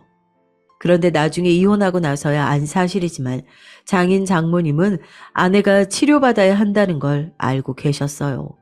학교 다닐 때도 이상한 행동을 종종 해서 병원에 데리고 간 적이 있었는데 아내가 경계성 인격장애와 조현병 증상이 보인다고 의사가 검사를 더 해봐야 할 것 같다고 했다네요. 그런데도 장인 장모님은 아내의 미래를 걱정해서 그 후에 병원에 데려가지 않으신 겁니다. 저에게도 일절 그런 소리 하지 않고 결혼시킨 거죠. 그렇게 제가 아내 때문에 힘들다고 할 때도 별일 아닐 거라고 자식 키우며 살다 보면 괜찮아질 거라고 그러시더니만 결국은 이 사달이 나고 나서야 이야기하시더군요. 저는 이제 화도 나지 않았습니다. 여보, 당신 말이 맞아. 나 당신 말대로 치료받을게. 나 치료받고 오면 꼭 우리 준서 다시 만나게 해줘야 돼. 알았지? 아내는 헤어지고 나서야 제 말이 맞다고 인정하더군요. 저는 아내의 말은 이제 믿지 않아요. 그래도 그나마 순순히 이혼해 준 것만도 고맙다고 생각합니다. 아내와 사는 몇 년 동안 정말 하루도 마음 편하게 다리 뻗고 자지 못했는데 이혼하고 나서는 지금까지 눈만 감으면 금방 잠들어요. 제 인생의 이혼이 첫 실패라고 생각했었는데 어쩌면 실패가 아니라 인생에서 가장 옳은 선택을 한 걸지도 모른다는 생각이 듭니다. 가끔 제가 혼자 아들을 잘 키우며 살 수 있을지 걱정이 되긴 하지만 그래도 정신 나간 여자하고도 버티며 살았는데 사랑하는 아들 하나 키우며 못 살까 하는 심정으로 살아보려고 합니다. 여러분이 저의 앞날을 응원해 주세요. 많은 응원 댓글 환영합니다. 지금까지 저의 긴긴 이야기 들어주셔서 감사해요. 여러분은 사랑하는 가족들과 언제나 행복한 일만 가득하시길 바라겠습니다. 안녕하세요. 저는 올해 60대 중반에 접어든 여자입니다. 젊은 시절 풋풋했던 그때가 엊그제 같은데 어느새 저도 반백살을 훌쩍 넘어버렸네요. 어릴 때는 참 하고 싶은 것도 많고 꿈도 많았었는데 이 나이 먹고 몸이 안 따라주니까 그냥 집에서 편하게 소파에 앉아 드라마를 보는 게 최고로 좋은 것 같아요. 드라마를 보면서 웃기도 하고 주인공이 모진 일을 당하면 같이 화를 내기도 하고 또 감동을 받아 울기도 하면서요. 그런데 드라마에서만 일어날 것 같은 그런 기적 같은 일이 저에게도 일어났다면 믿으시겠나요? 힘들게 살던 저의 삶을 구원해준 기적 같은 이야기, 여러분들에게 자랑 한번 해보고자 합니다. 그런 일이 실제로도 있긴 있구나 하고 들어주셨으면 합니다. 우선 40년 전 이야기부터 시작해 볼게요. 저는 20대 중반이던 시절 남편과 정말 불같은 사랑을 했습니다. 길을 지나가다가 통근버스를 기다리던 저에게 첫눈에 반한 남편이 저에게 끈질기게 구애를 한 끝에 저와 남편은 연인이 됐어요.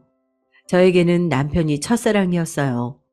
그 전에도 저에게 관심을 표현하는 남자들은 종종 있었지만 어려운 집안 형편 때문에 돈 버느라 정신없던 저는 번번이 거절하기 일쑤였죠. 저희 집은 홀어머니에 제 밑에는 동생들이 줄줄 있었기 때문에 큰딸이었던 제가 집안의 생계를 책임질 수밖에 없었습니다. 학교도 제대로 다니지 못하고 어머니를 도와 동생들을 돌보고 일을 하느라고 여유 시간도 가질 수가 없었어요. 그런데 남편을 만난 이후 저는 그런 저의 현실을 다 잊을 만큼 남편에게 푹 빠지고 말았습니다. 그런데 사랑이 너무 컸던 나머지 결혼도 하지 않은 제가 그만 덜컥 임신을 하고 말았어요. 그리고 저와 뱃속의 아기의 존재를 알게 된 남편의 집은 발칵 뒤집혔습니다. 그도 그럴 것이 남편네 집안은 그 동네 사람들은 누구나 다 알만한 부잣집이었기 때문이죠. 아버님은 그 동네 지역에 유지셨고 저희 집안과는 비교할 수도 없을 정도로 많은 재산을 가지고 계셨어요. 사실 남편의 멀끔한 차림새와 왠지 모르게 느껴지는 귀티 때문에 잘 사는 집일 거라고 예상은 하고 있었지만 그 정도로 유명한 부잣집 도련님일 줄은 몰랐습니다. 심지어 귀한 외동아들이었죠. 가방끈도 짧고 가진 것도 없는 저 같은 애를 며느리로 들이기에는 성이 안 차는 게 당연했습니다. 너 지금 제정신이니? 아니 어떻게 저런 애를 데려와 결혼을 허락해달라는 게야. 이 천치 같은 것. 아니다. 네가 문제가 아니지.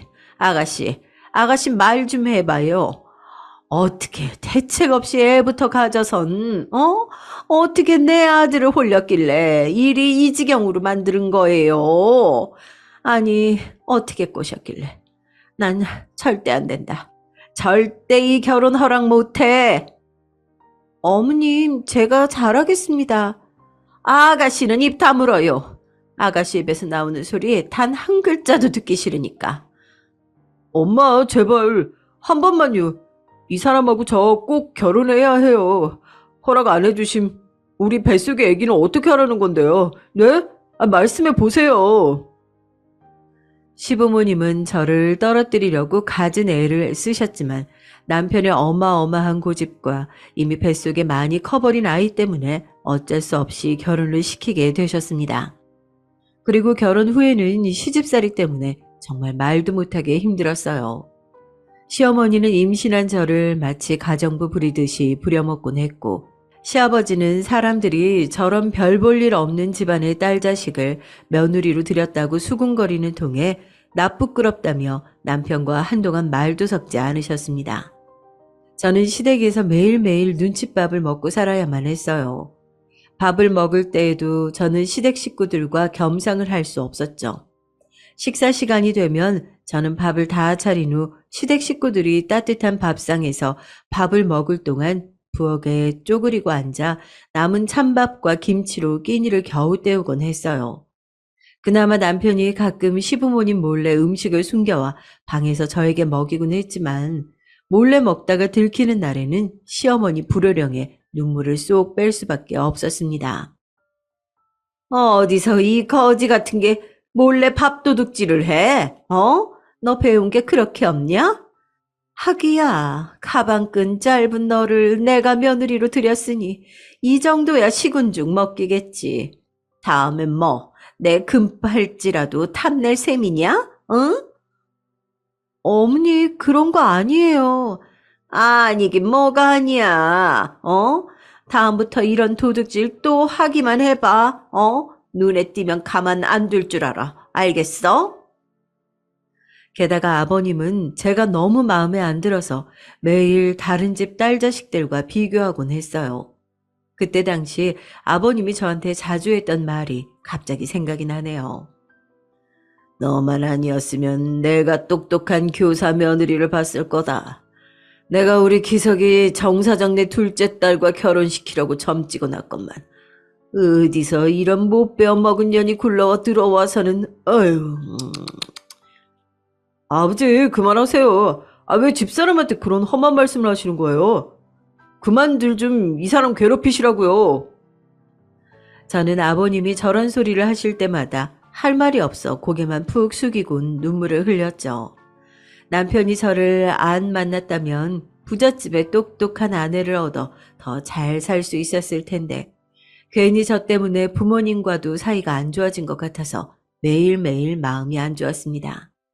하지만 뱃속의 아기를 위해서라도 이 집에서 반드시 버텨내겠다고 다짐했어요. 하지만 그런 저의 다짐에도 불구하고 어머님의 구박 탓에 뱃속의 아기를 잃을 뻔한 적이 있었습니다. 어머님은 제가 만삭이 될 때까지 저에게 온갖 집안일을 시키셨는데 하루는 어머님이 계단을 좀 닦으라고 하시길래 중심 잡기도 어려운 무거운 몸으로 계단을 청소하던 도중 그만 굴러 떨어지고 말았어요. 굴러 떨어지면서 배가 눌린 탓에 고통에 괴로워하며 비명을 지르자 어머님도 무서우셨는지 병원에 데려가셨습니다. 다행히 병원에서 조치를 잘 해주신 덕분에 유산의 위기를 넘기고 아이는 살아남아 주었지만 만약 그날 어머님이 병원에 늦게 데려가셨다면 아이를 잃었을 거예요. 시간이 지나 지금 생각해보면 어머님은 제가 아이를 유산하길 바라셨던 것 같기도 해요. 항상 위험한 일만 시키셨거든요. 그런데 막상 진짜로 그렇게 될 것 같자 지레 겁을 먹고 병원에 데려가신 거죠. 그리고 그 일이 있고 몇 달 뒤 저는 떡두꺼비 같은 아들을 출산했습니다. 저는 내심 아무리 미운 며느리여도 아들 손주 안겨드리면 저를 조금이나마 받아주시지 않을까 기대했어요. 그런데 그런 일은 일어나지 않더군요. 시부모님은 손주 새끼 이뻐할 법도 한데 제가 미워서인지 아이까지 미워하셨습니다. 그렇게 저의 아이는 태어나자마자 자신을 미워하는 어른들 곁에서 자랄 수밖에 없었어요. 저는 할아버지, 할머니의 사랑도 못 받는 아이가 너무 안쓰러워서 더욱더 이 아이에게 사랑을 주려고 노력했습니다. 남편은 바빠서 잘 때 빼고는 잘 볼 수도 없었지만 늦은 밤 아이를 재우고 남편과 둘이서 도란도란 이야기를 할 때면 하루 동안 힘들고 서러웠던 게 싹 날아가는 느낌이었어요. 어느 날은 남편이 저에게 묻더군요. 여보, 당신은 소원이 뭐야? 저는 한참을 곰곰이 생각하다가 말했습니다. 나는 나중에 우리도 나이 먹고 우리 상준이도 장가 가고 나면 시골에 전원주택 지어서 개 키우면서 사는 게 소원이에요. 그럼 당신은 소원이 뭐예요? 남편은 제 머리를 쓰다듬으면서 대답했습니다. 난 당신이 누구보다도 행복해지는 게 소원이지. 저는 남편의 대답에 부끄러워서 이불 속에 숨고 말았답니다. 결혼을 해서도 이렇게 닭살 돋는 말을 잘 하는 남편이었죠. 그렇게 저는 남편 덕에 고된 시집살이를 하루하루 버티며 살아갔습니다. 시부모님은 날이 갈수록 저를 미워하다 못해 증오하다시피 하셨지만 남편과 아들을 위해 참고 또 참았어요. 그런데 아이가 중학교 갈 무렵 도저히 참을 수 없는 지경에 이르고 말았습니다. 엄마, 나 여기서 살기 싫어. 나갈래. 뭐? 나 가출할 거라고. 여기 못 살겠어. 아니, 안 살아. 여기 엄마나 나 천대하고 하대하는 사람들 뿐이잖아. 할아버지 할머니도 어른이 아니야. 어른이 애한테 어떻게 그래? 맨날 나한테 엄마 욕하고 엄마 닮아서 머리 안 좋다고 잔소리하고 다 듣기 싫어. 다 듣기 싫다고. 아이가 바락바락 악에 바친 소리를 내지르는데 시부모님마저 말을 잃고 말았어요. 그리고 전 아이가 할아버지 할머니의 막말에 울다 지쳐 잠이 들고 자기는 태어나지 말았어야 한다고 자책하는 모습을 보니 내 아이를 이런 집에서 불쌍하게 키울 수는 없다는 생각이 강하게 들었습니다. 그래서 저는 그 길로 남편에게 이혼을 선언했어요. 뭐? 이혼하자고? 아니, 여보, 힘든 건 알지만. 당신 부모님과 인연 끊을 수 있어요? 난 당신이 끊고 나랑 우리 아들이랑 함께 하겠다면 결혼 생활 이어갈래요. 근데 지금껏 봐온 당신이라면 당신은 효자예요. 효자랑은 못 살아요, 나도. 당신은 좋은 사람이지만 시부모님하고는 이제 얼굴 보며 살 자신이 없어요. 여보, 다시 한 번만 생각해 봐줄 순 없는 거겠지? 내가 이런 부탁하는 거 염치 없는 거겠지?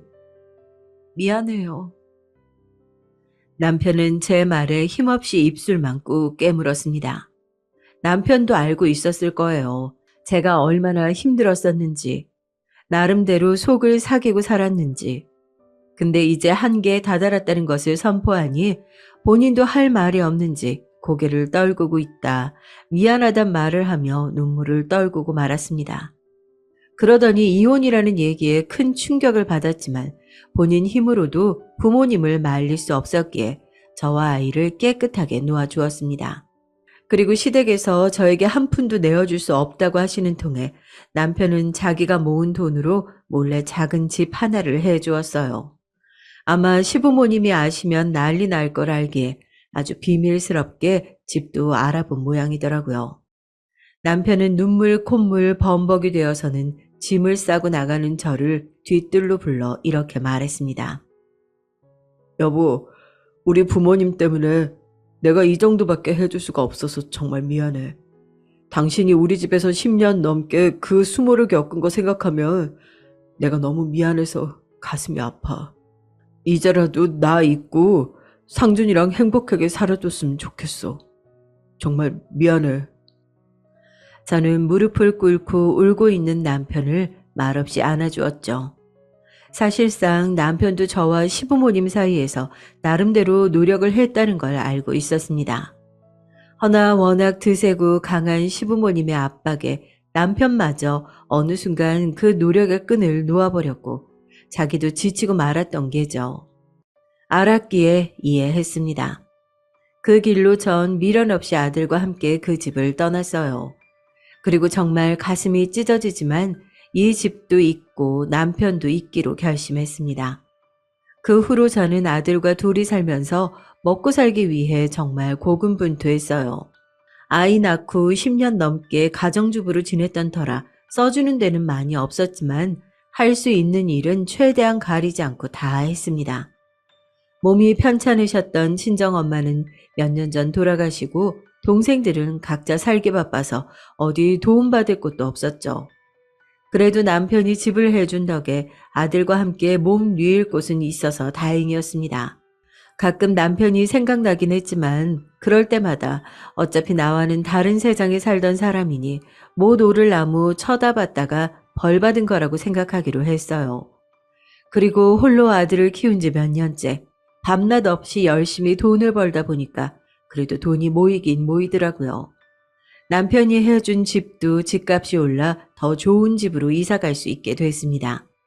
사실 그동안 아들을 혼자 키우면서 차라리 시댁에 아이를 주고 왔으면 이 아이만큼은 지금보다 훨씬 넉넉하게 살았을 텐데 하는 생각이 들 때도 있었지만 아이가 시댁에서 구박대기로 살았을 생각을 하니 아찔하더라고요.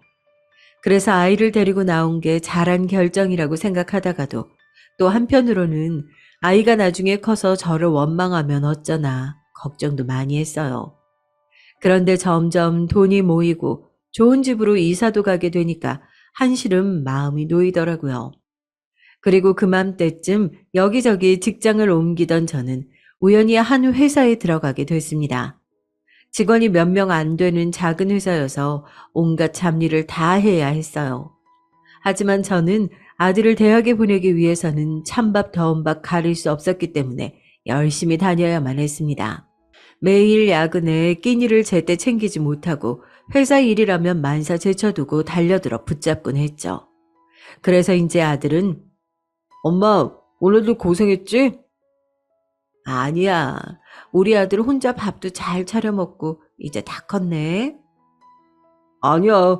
엄마 고생하는데 내가 더 못 도와줘서 미안해. 공부 내가 열심히 해서 꼭 좋은 데 취직해서 우리 엄마 일 안 할 수 있게 해줄게. 힘든 제 마음을 알아주기라도 하듯 말도 잘 듣고 때론 어깨도 주물러주며 애교를 피우더라고요. 그리고 그렇게 공부를 열심히 하며 엄마를 호강시켜주겠다는 아들은 좋은 대학에 들어가게 됐어요. 아들이 명문대 붙었다는 소리를 들은 날 어찌나 감격스럽고 기분이 좋던지 새삼스럽게 눈물이 나 혼났습니다. 혼자 아이를 키우며 고생고생했던 일들도 주마등처럼 스쳐 지나가며 스스로 참 장하다는 생각도 들었고요. 그리고 하나 더 좋은 소식은 때마침 제가 다니던 회사도 점점 커져서 이제는 제법 큰 회사가 되어 있었어요. 거의 초창기 멤버였던 저는 꾸준히 회사를 다닌 덕에 아들이 대학을 졸업할 때쯤에는 직급도 꽤 오르게 되었습니다. 사실 저같이 가방끈 짧고 배운 거 없는 사람이 이렇게 되기는 힘들죠. 하지만 제 성실함을 좋게 봐주시고 가족같이 챙겨주시는 사장님 덕에 저는 점점 연봉이 올라 삶의 여유가 생기기 시작했습니다. 이젠 어딜 가서도 커리어 우먼 소리도 듣고 재테크에도 관심이 생겨 돈 불리는 재미도 슬슬 알아가게 됐어요. 친구들도 가끔 절 보면 난 네 팔자가 제일 부럽다. 너 수중에 네 돈 있잖니. 네가 번 돈. 우린 다 남편이 벌어다 준 돈으로 쓰느라 맨날 눈치가 보여. 나도 그냥 애 키우면서 계속 일할 걸 후회된다. 그러면서 부러움 담긴 눈길을 보내곤 했습니다. 그럴 때마다 전 머쓱하게 웃긴 했지만 내심 이 정도면 우리 상준이도 나중에 결혼할 때 저처럼 가난하다고 무시당하지는 않겠구나 했어요. 그게 다행이었죠. 부자까진 아니지만 그래도 아들 신혼집 해줄 정도는 되었으니까요. 그런데 호랑이도 제 말하면 온다고 몇 년 뒤 아들은 참하고 이쁜 아가씨를 만나고 있다며 고백을 해오더라고요. 순간 제 얼굴에 화색이 돌았나 봅니다. 그래? 아휴, 그럼 얼른 얼굴 좀 보게 데려와라. 응? 엄마도 참, 뭐 그렇게 성격이 급하세요. 그렇게 궁금하세요? 그럼 당연하지. 우리 아들이 만나는 여잔데.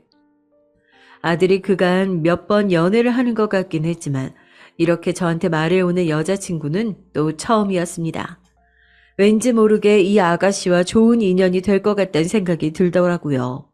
그리고 역시나 예상처럼 저희 집에 처음 온 날부터 애교 있고 싹싹한 모습을 보이는데 퍽 마음에 들었습니다. 내심 이 여자랑 몇 년 만나다가 잘 됐으면 좋겠다는 생각이 들었죠. 그런데 그로부터 한 달 정도 지났을까요? 갑자기 아들이 생각지도 못한 폭탄 선언을 해오더라고요. 준비가 안 되었던 시점이라 더욱더 놀라고 말았죠. 저기, 엄마, 나 말할 게 있는데, 어? 뭔데? 나 아이가 생겼어. 어? 저때 엄마가 봤던 여자친구 있잖아. 그 사이에서 엄마도 마음에 들어 했으니까 괜찮지? 어차피 결혼하려고 하기도 했고, 그래서 서둘러 식 올리려고. 갑작스러운 소식에 당황하긴 했지만 아들이 사랑하는 여자와 결혼이라니 반대할 이유도 없었어요. 거기다 뱃속에 손주까지 품었으니 이젠 정말 내 가족으로 받아들이고 잘 해줘야겠다 마음먹게 됐습니다. 그렇게 아들은 꽃피는 봄날 결혼을 하게 됐어요. 새침하고 예쁘장하게 생긴 우리 며느리는 곱게 자랐는지 할 줄 아는 것도 없었지만 혼수로 뱃속에 손주를 데리고 오는 바람에 예뻐할 수밖에 없었죠. 어느새 제가 아들을 이렇게 키워 손주까지 보게 되다니 정말 감격스럽더라고요.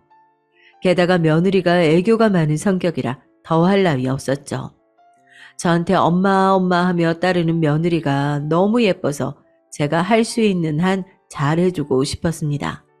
그런데 며느리가 출산일이 다가오자 저에게 부탁을 하더라고요. 엄마, 저 아이 나오면 다시 복직해야 되는데 엄마가 우리 하율이 유치원 갈 때까지만 봐주시면 안 돼요? 그게 내 사정 알잖니. 엄마도 회사를 다니니까. 저는 봐주고 싶은 마음은 굴뚝 같았지만 저도 직장인인지라 봐줄 수 있는 형편이 되질 않았어요. 제가 거절하자 며느리는 저에게 아양을 떨며 사정을 하더라고요. 엄마 아니면 우리 하율이 봐줄 사람도 없는데 어떡해요. 우리 하율이도 할머니랑 같이 지내고 싶대요. 그렇지, 하율아? 이것 봐요. 하율이가 배 통통 차네요. 우리 하율이가 그러는데 할머니가 너무 좋대요. 배를 쓰다듬으며 뱃속의 손주와 대화를 하듯 애교 부리는 며느리의 모습에 저는 그만 넘어가고 말았습니다. 그리고 저는 한 가지 큰 결심을 했죠. 손주를 보기 위해 가족처럼 생각하고 오래 다녔던 회사를 그만두게 됐어요.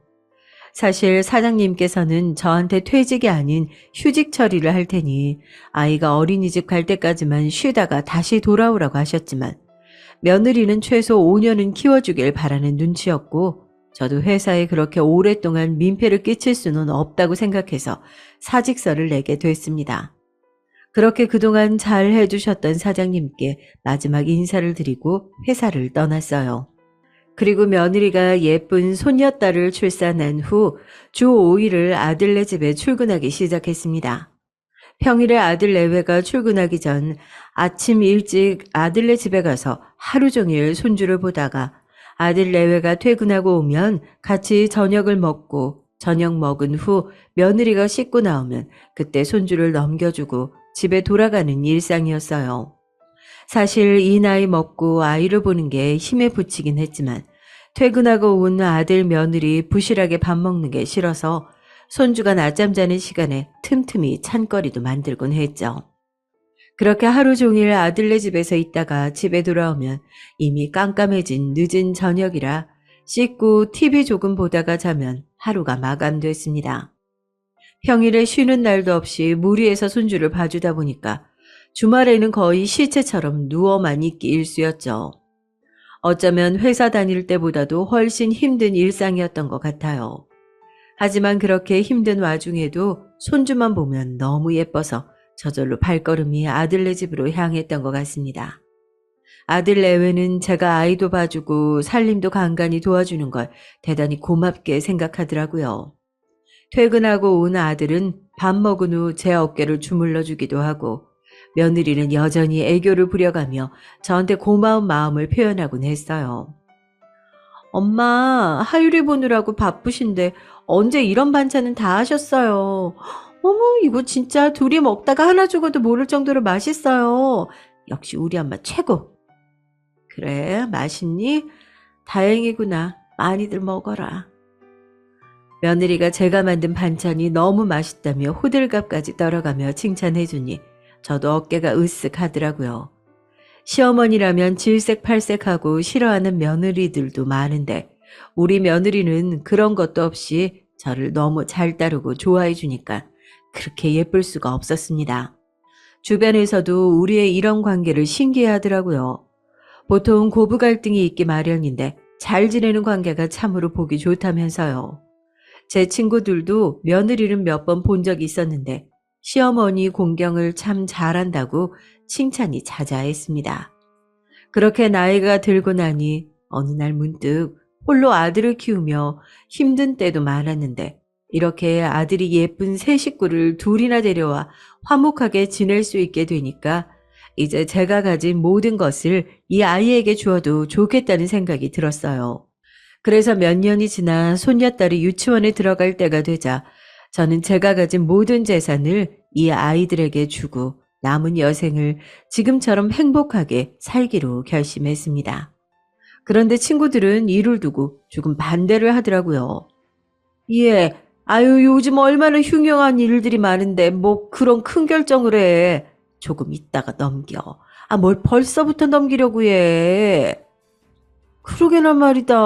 100세 시대라잖아. 너 지금 넘기면 나중에 일이라도 생기면 어쩌려고.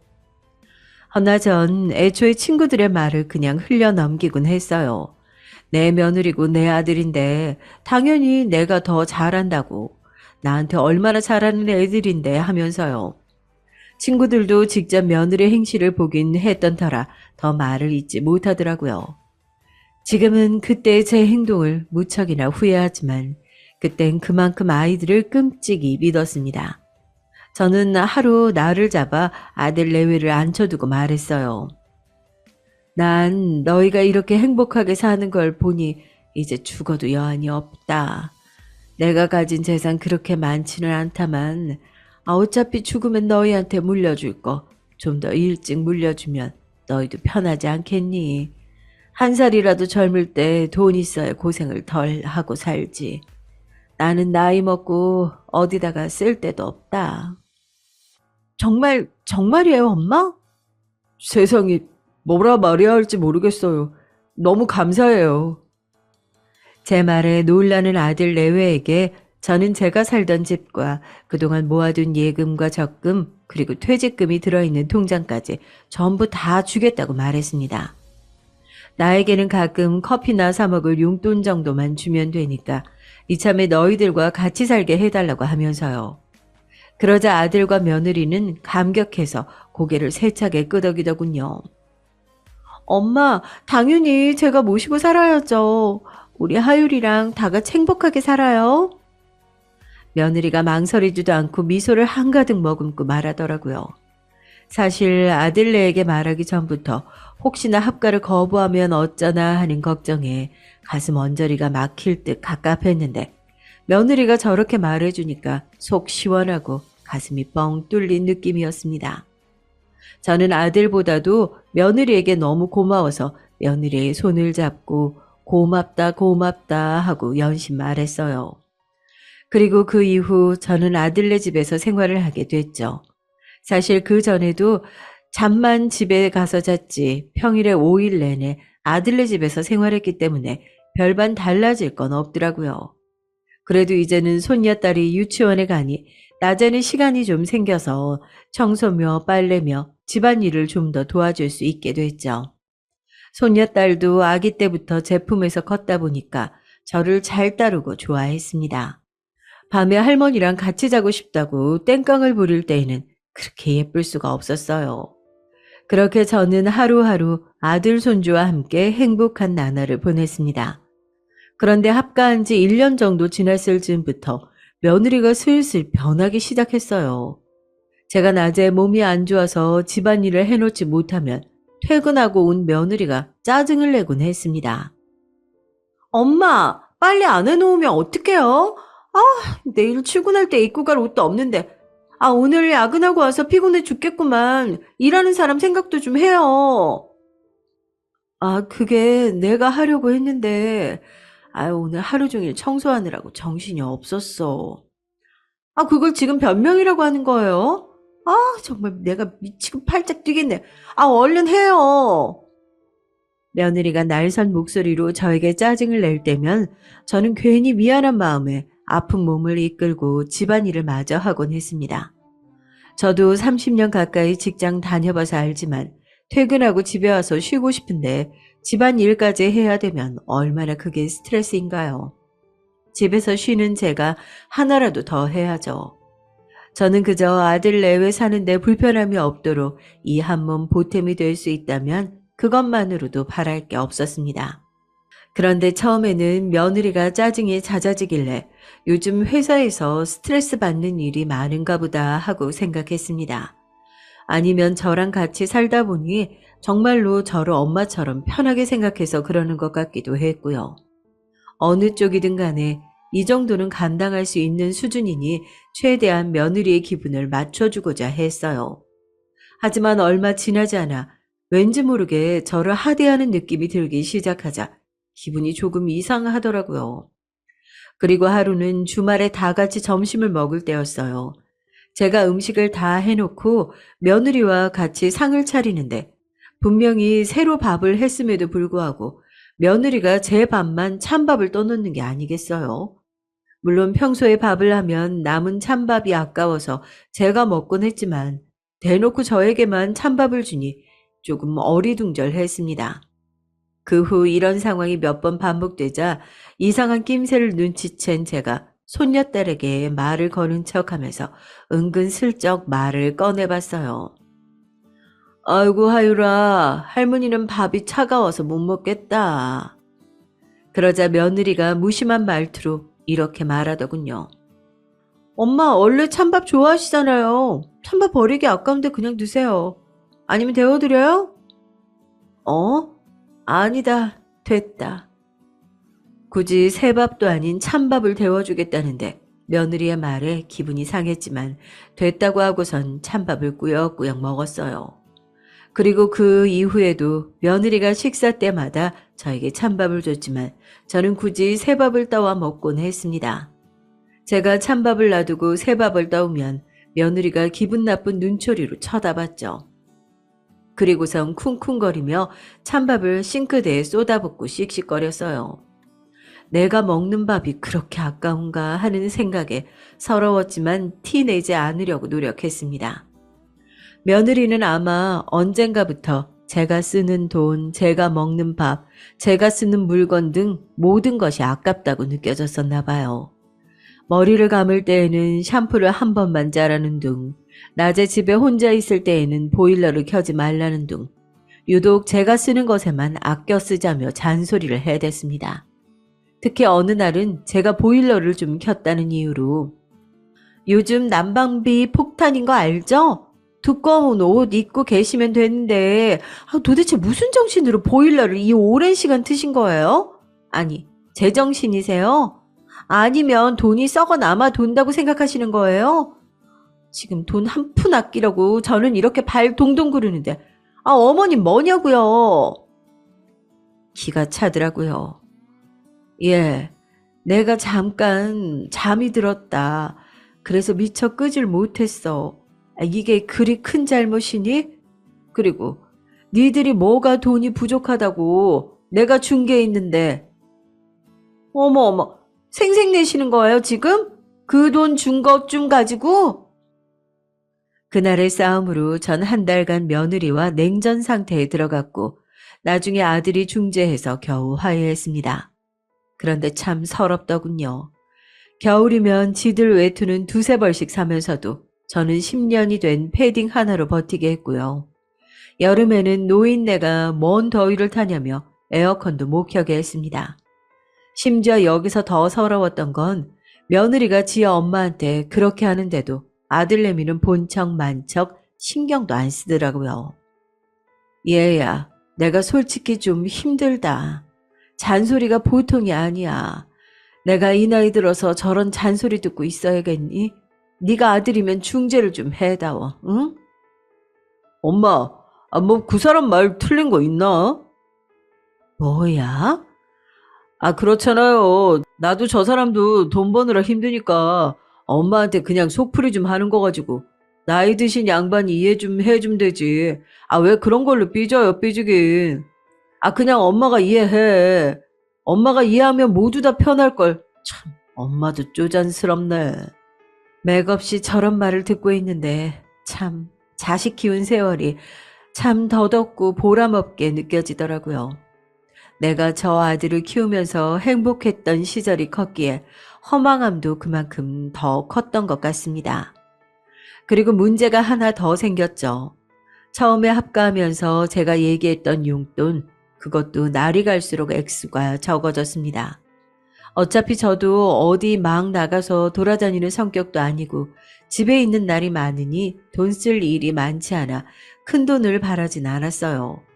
그래서 처음에는 한 달에 40만 원씩만 받기로 했는데 그 돈도 저에게는 넉넉하더라고요. 평생 직장 생활만 해서 그런가 동네에서 커피 한 잔 마실 사람 없고 친구들도 멀리 살고 딱히 취미가 있는 것도 아니어서요. 그냥 낮에 손녀딸 유치원 보내고 남는 시간에 동네 한 바퀴 돌다가 붕어빵이나 군고구마 장수가 있으면 한 봉지씩 사오거나 가끔씩 손녀딸 장난감이나 옷을 사주는 데에는 충분한 금액이었습니다. 그런데 언젠가부터 생활이 빡빡하다면서 금액을 줄이기 시작하더니 나중에는 한 달에 10만 원으로 줄여버리더라고요. 어차피 잘 나가지도 않는데 그 돈이면 충분하지 않냐면서요. 이건 좀 아니다 싶어 반박하니까 눈이 휘둥그레질 만한 말을 하더군요. 예, 10만 원? 10만 원은 좀 나도 사람 사는 것처럼 살아야 할 텐데. 엄마, 사실 그게 이해가 요즘 사업을 하고 싶대요. 그래서 돈 지출이 많아요. 엄마가 이해해 주세요. 뭐, 사업을 한다고? 아들이 사업을 한다는 것이었죠. 갑작스레 웬 사업이냐고 하니까 자기 평생 꿈이 사업하는 거였다며 무슨 커피 가게를 차린다고 하더라고요. 제 아들이니 아는 사실이지만 아들은 뭔가 장사에 어울리지 않는 사람이었어요. 바로 걱정부터 앞서는데 자기가 알아서 다 하겠단 말에 그냥 응원해 주는 게 최선이었습니다. 한편 용돈이 10만 원으로 줄고 나서 예전만큼 손녀딸 장난감을 자주 사줄 수는 없었지만 그래도 아들네 먹고 사는데 팍팍하다고 하니까 아껴 써야겠다 생각했습니다. 그런데 10만 원으로 줄인 것까진 괜찮았지만 현금으로 주던 용돈을 어느샌가부터 카드로 주기 시작하더니 점점 눈치가 보이더라고요. 며느리가 체크카드에 딱 10만 원만 넣어서 저에게 주었는데 제가 어디 가서 카드를 긁을 때마다 며느리에게 문자가 가다 보니까 감시를 당하는 느낌이 들었어요. 제가 뭘 쓰든 상관을 안 하면 괜찮지만 문자가 날아갈 때마다 며느리가 저에게 전화해서 꼬치꼬치 따지곤 했거든요. 하루는 낮에 동네를 산책하다가 새로 오픈한 커피숍이 있어서 들어가 봤어요. 유명한 프랜차이즈 커피숍이었는데 커피를 안 마신 지도 한참 돼서 한 잔 사보았죠. 오랜만에 따뜻한 커피를 들고 산책을 하니 직장 다닐 때 생각도 나면서 너무 좋더라고요. 그런데 그때 며느리에게 전화가 걸려왔습니다. 전화를 받자 며느리는 다짜고짜 저에게 따지더군요. 엄마, 돈이 썩어 넘치죠, 지금? 아니, 무슨 집에 있는 사람이 그렇게 비싼 커피를 사 먹어요? 집에 내가 믹스커피 사다 놨는데 그거 드시면 되지. 아, 누가 보면 아주 커리어 우먼인 줄 알겠어. 아, 정 먹고 싶으면 집 앞에 1,500원짜리 아메리카노도 파는데 굳이 왜 비싼 데 가서 드시는 거예요? 저는 황당해서 순간 말이 안 나왔지만 숨을 내쉬고 침착하게 얘기했습니다. 아니, 집 앞에 새로 커피숍이 오픈해서 한번 가봤는데 내가 금액까지는 생각을 못했네. 그래. 네가 요새 돈 버느라 힘들 텐데 내가 좀 생각이 짧았다. 제가 언짢은 기분을 숨기고 수그리듯이 말하자 며느리는 기세 등등해져서 더 언성을 높였습니다. 알면 조심하세요. 그렇게 쓸데가 없는 데다가 돈을 쓰면서 용돈 더 줄일 수밖에 없겠어요. 아시겠어요? 어디 5만 원으로 줄여드릴까요? 며느리의 성화에 저는 풀이 죽은 목소리로 알겠다고 조심하겠다고 대답할 수밖에 없었죠. 모아놓는 돈과 퇴직금까지 탈탈 털어 아들 내외에게 줘버린 탓에 제 수중에는 10,000원 한 장 없었으니까요.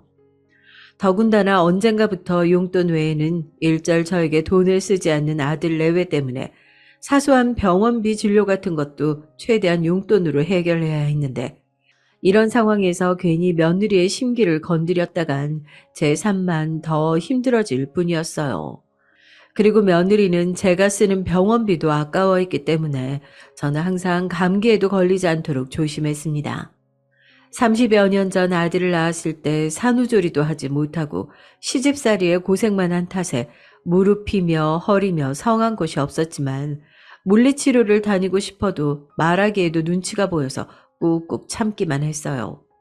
그러다가 어느 날 빨래바구니를 옮기던 저는 그만 손목이 삐끗하고 말았죠. 처음에는 살짝 욱신거리기만 했는데 다음 날이 되니까 손목이 부어서 잘 움직여지지 않더라고요. 살짝만 움직여도 시큰거리고 바늘로 찌르는 듯이 아픈 탓에 집안일에 손을 댈 수가 없었죠. 어쩔 수 없이 저는 병원에 가야겠다고 며느리에게 말했습니다. 하율이 엄마야, 내가 어제 손목을 삐끗했는데 뭐가 잘못됐는지 손목이 퉁퉁 부어서 움직일 수가 없네. 내일 병원에 좀 가야 될 것 같은데 병원비가 좀 모자라서. 그러자 며느리는 제 손목을 힐끔 보더니 말하더라고요. 그거 그냥 얼음 찜질하면 낫는 거 아니에요? 굳이 병원 가셔야 돼요? 괜히 병원에 돈 갖다 버리지 말고 그냥 얼음 찜질이나 좀 해보세요. 며느리의 매정한 말에 저는 어쩔 수 없이 며칠 더 지켜보기로 했습니다. 하지만 얼음 찜질을 해보고 마사지도 해보았지만 손목의 통증은 점점 더 심해질 뿐이었어요. 그래서 며느리에게 다시 한번 얘기를 해봤는데 며느리도 제가 손목 때문에 집안일을 못하자 그건 또 그것대로 불만이었는지 빨리 병원에 다녀오라며 카드를 던져주더군요. 저는 바닥에 떨어진 카드를 주우면서 너무 서러웠지만 한마디 말도 못하고 돌아섰습니다. 그리고 며느리가 준 카드로 병원에서 며칠간 치료를 받으니까 점점 상태가 호전이 되더라고요. 이제는 집안일도 다시 할 수 있게 됐습니다. 그런데 그 병원비 사건 이후로 며느리가 저에게 대놓고 면박을 주기 시작했어요. 하루는 제가 집안일이 밀려 아들 내외 먼저 저녁을 먹게 한 후 혼자서 늦은 저녁을 먹고 있었죠. 대충 밥 한 그릇 떠다가 있는 반찬 먹고 있는데 씻고 나온 며느리가 저를 확 쏟아보더니 한 소리를 빽 지르더라고요. 아, 밥은 또 진수성찬으로 차려 먹네. 아, 언제까지 밥 축낼 거예요? 아, 낮에 할 일도 없으면서 밥만 축내지 말고 일이나 좀 해요. 제발 밥값 좀 하시라고요. 네? 저는 며느리의 말에 깜짝 놀라 먹던 밥 숟가락을 떨어뜨렸습니다. 순간 내가 왜 이런 취급을 당해야 하나 너무 서러웠어요. 내가 집도 해주고 재산도 전부 다 줬는데 밥 한 술 뜨는 게 그렇게 아까울까요?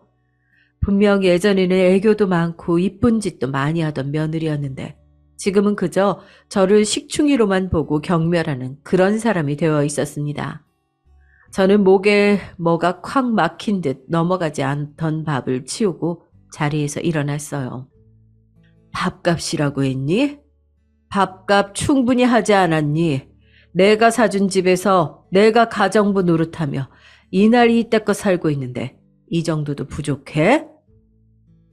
그러자 며느리는 잠깐 꿀먹은 벙어리가 되더니 돌아서는 제 뒤통수에다 대고 또 중얼거리더군요. 밥은 또 왜 남기고 난리야? 아까운 줄 모르고 아우 속 터져. 저는 며느리의 혼잣말을 들었지만 애써 모른 척하며 방으로 들어갔습니다. 그리고 서러운 마음에 이불 속에서 얼마나 숨죽여 울었는지 몰라요. 그리고 저는 그날 이후로 일자리를 알아보기 시작했습니다. 내가 억울해서라도 다시 일해야겠더라고요. 지가 손주 봐달라고 간청하는 탓에 그 좋은 회사도 그만두고 눌러 앉은 건데 이제 와서 쓸모없는 뒷방 늙은이 취급이라니요. 그리고 며느리가 저를 구박할 때마다 옆에서 한숨만 쉬는 아들도 내심 제가 다시 일하기를 바라고 있는 것 같더라고요. 내가 지를 어떻게 키웠는데 괘씸한 마음에 매일 밤잠을 설쳤습니다. 이럴 줄 알았으면 재산을 다 주지 말 걸 하고 후회도 해보았지만 이미 다 지나간 일일 뿐이었어요. 저는 하루라도 빨리 일자리를 구해서 더 이상 저것들한테 기 안 죽고 떵떵거리며 살고 싶었지만 나이가 나이인지라 뽑아주는 곳이 없더군요. 나름 전에 다니던 회사에서 많은 연봉을 받고 다녔어서 같은 직종에서 경력을 인정받아 들어가고 싶지만 쉽지 않았습니다. 그래서 어쩔 수 없이 몸쓰는 일을 알아볼 수밖에 없었어요. 그러던 중 어느 제조회사에서 구내식당 주방 보조를 뽑는 공고를 보게 됐습니다. 주방 일은 아들이 어렸을 때 잠깐 해본 적이 있어서 얼마나 힘든지 알고 있었지만 눈칫밥 먹고 사느니 몸이 힘든 게 낫다 싶어서 지원해봤죠. 면접 보러 오라는 말에 가보았는데 이름은 처음 들어봤지만 꽤 규모가 있는 회사더라고요. 회의실에서 담당자와 면접을 보고 있는데 회의실 창문 밖에서 누군가가 쳐다보는 느낌이 들었어요. 하지만 고개를 돌려보았을 때 아무도 없길래 그냥 저의 착각인 줄로만 알았습니다. 그리고 면접이 끝난 다음 날 아쉽게도 채용하지 않기로 했다는 문자를 받았어요. 저는 낙담할 시간도 없이 다른 일자리를 알아봐야 했죠. 한창 다른 일자리가 없나 보던 중 모르는 번호로 문자가 한 통 와 있었습니다. 방금 탈락한 문자 보낸 회사의 관리자인데 혹시 내일 따로 면담 좀 할 수 있냐고 묻는 문자였어요. 탈락한 회사에서 굳이 왜 면담을 하는지 의아하지만 혹시나 추가 채용 같은 게 있을까 싶어 알겠다고 답장을 보냈습니다. 그리고 다음 날 약속한 시간에 그 회사 앞 커피숍으로 갔어요. 앉아서 기다리고 있는데 멀리서 한 중년의 남자가 저를 향해 다가오는 것이 보였습니다. 그 남자의 이목구비가 눈에 들어온 그 순간 저는 그가 누군지 한 번에 알아봤죠. 세상에 그 남자는 저의 전 남편이었습니다. 희끗해진 머리에 주름이 진 얼굴이었지만 한눈에 알아볼 수 있었죠. 전 남편은 성큼성큼 걸어오더니 머뭇거리며 제 얼굴을 한참이나 쳐다봤어요. 저는 영문은 알 수가 없었습니다. 아니, 당신이 여기 어떻게... 많이 놀랐지? 다행이다 만나서. 중후해진 그의 목소리를 듣자 지난 세월이 머리에 스쳐 지나가는 듯 했습니다. 전 남편과 헤어진 지도 벌써 20년. 정말 사랑했지만 시댁의 괴롭힘으로 인해 견딜 수 없어 이혼할 수밖에 없었던 지난 날이 떠올랐어요. 저는 알 수 없는 감정이 휘몰아쳐서 저도 모르게 눈물이 차오르는 걸 느꼈습니다. 전 남편도 마음이 복잡한지 안절부절하며 말을 겨우 잇더군요. 잘 살고 있는 거지? 우리 상준이도 벌써 30살이 넘었겠네. 20년 전 당신이랑 상준이 그렇게 보내고 내가 정말 얼마나 힘들었는지 몰라. 우리 부모님 원망도 참 많이 했지. 몇 번이고 당신 찾아서 가고 싶었지만 혹시 또 나 때문에 당신 힘들게 할까봐 여태까지 참았어. 그런데 이렇게 만나게 됐네. 저는 전 남편의 따뜻한 말에 눈물을 참을 수가 없었습니다. 남들이 쳐다보고 있는 줄도 모르고 주책맞게 울고 말았네요. 그리곤 도대체 여기에 어떻게 온 거냐고 물어봤어요. 그러자 그는 이렇게 말하더군요. 그건 너무나 놀라운 이야기였어요. 사실 당신이 어제 면접 본 그 회사 내 회사야. 직원이 이력서 뽑아온 거 보니까 당신 이름이 있더라고. 그런데 정말 당신이 맞는지 확인하고 싶어서 면접 보는 도중에 회의실 창밖에서 몰래 봤는데 정말 당신이 맞더라고. 그래서 이러면 안 되는 거 알지만 당신 이력서에 있는 번호로 연락해 본 거야. 당신이 안 나올까봐 걱정했는데 나와줘서 정말 고마워. 반가운 마음에 아무 말도 하지 못하고 울기만 했어요. 20년 전 그와 헤어진 후 잊겠다고 정말 많이 노력했는데 깨끗하게 잊고 살았다고 생각했는데 막상 눈앞에 나타나니 그때의 감정이 다시 되살아나더라고요. 전 남편은 저를 만나기까지의 이야기를 들려줬습니다. 그는 저와 헤어진 후 부모님 성화에 여러 번 선을 봤지만 저를 잊을 수 없어 재혼은 하지 않았고 일만 열심히 하면서 살았다고 하더라고요. 아버님한테서 받은 재산으로 사업을 시작했는데 그게 잘 풀려 계열사를 여러 개 가지게 됐고 그 중에 하나가 제가 면접 본 그 회사라고 합니다. 그리고 몇 년 전 부모님이 두 분 다 돌아가셔서 지금은 완전히 혼자라고 하더라고요. 저의 손을 어루만지며 한참을 얘기하던 그는 갑자기 제 얼굴을 빤히 보더니 저에게 묻더군요. 당신 근데 많이 수척해 보인다. 어디 아픈 데라도 있는 거야? 상준이가 속이라도 썩여? 저는 말해야 할지 말아야 할지 고민하다가 결국 모든 것을 얘기했습니다. 전 남편과 헤어진 후 어떻게 살았는지, 그리고 아들을 결혼시키고 전 재산을 준 후 지금 하루하루 눈칫밥을 먹으며 서러움에 매일 눈물로 밤을 지샌다는 얘기까지요. 왜 그러니 긴 이야기를 늘어놓았는지 모르겠지만 그 순간 제 마음을 알아주는 사람이 있다는 것에 안도했는지 주저리 눈물 쏟으며 말하고 말았죠. 전 남편은 제 긴 이야기를 들으며 얼굴이 울그락불그락해지더니 테이블을 주먹으로 쾅 치더라고요. 내 상준이 이놈 새끼 가만 안 둬. 아무리 내 아들이지만 지 마누라가 엄마한테 그 짓거리를 하는데 그걸 보고만 있단 말이야? 안 되겠어. 당신 지금 나랑 어디 좀 같이 가. 전 남편은 제 손을 잡아 끌어 커피숍 밖으로 나가더니 저를 차에 태웠어요. 그리고 목적지도 말해주지 않고 어딘가로 가더라고요. 저는 어디 가는 거냐고 물었지만 그는 대답도 하지 않고 화난 표정으로 운전만 했습니다. 그렇게 차로 1시간 남짓 갔을까요? 웬 한적한 동네에 차를 세우더니 저보고 내리라고 하더군요. 내려보자 물 좋고 경치 좋은 곳에 예쁜 단독주택 한 채가 지어져 있었습니다. 여보, 여기가 어디예요? 전 남편을 멀뚱멀뚱 쳐다보며 물었어요. 그러자 제 어깨를 다정하게 잡고 얘기하더군요. 당신 예전에 전원주택 지어서 사는 게 꿈이라고 했었잖아. 사실 당신이랑 헤어지고 나서 당신이랑 상준이 생각에 괴로울 때마다 그 전원주택 얘기가 생각이 나더라고. 꼭 당신을 행복하게 해주고 싶었는데 그래서 나중에라도 기회가 된다면 당신에게 사죄하고 싶어서 5년 전쯤에 지어놓은 집이야. 지금은 내가 별장으로 쓰고 있지만. 그는 잠깐 말을 멈추더니 제 눈을 똑바로 쳐다보며 다시 얘기했습니다. 당신 당장 짐 싸가지고 그 집에서 나와. 내가 당신 어떤 마음으로 보냈는데 당신 그런 꼴 당하면서 사는 거 난 못 봐. 당신 상준이한테 준 전 재산 몇 배는 더 내가 당신한테 줄 수 있으니까 남은 여생 여기서 편하게 살자. 응?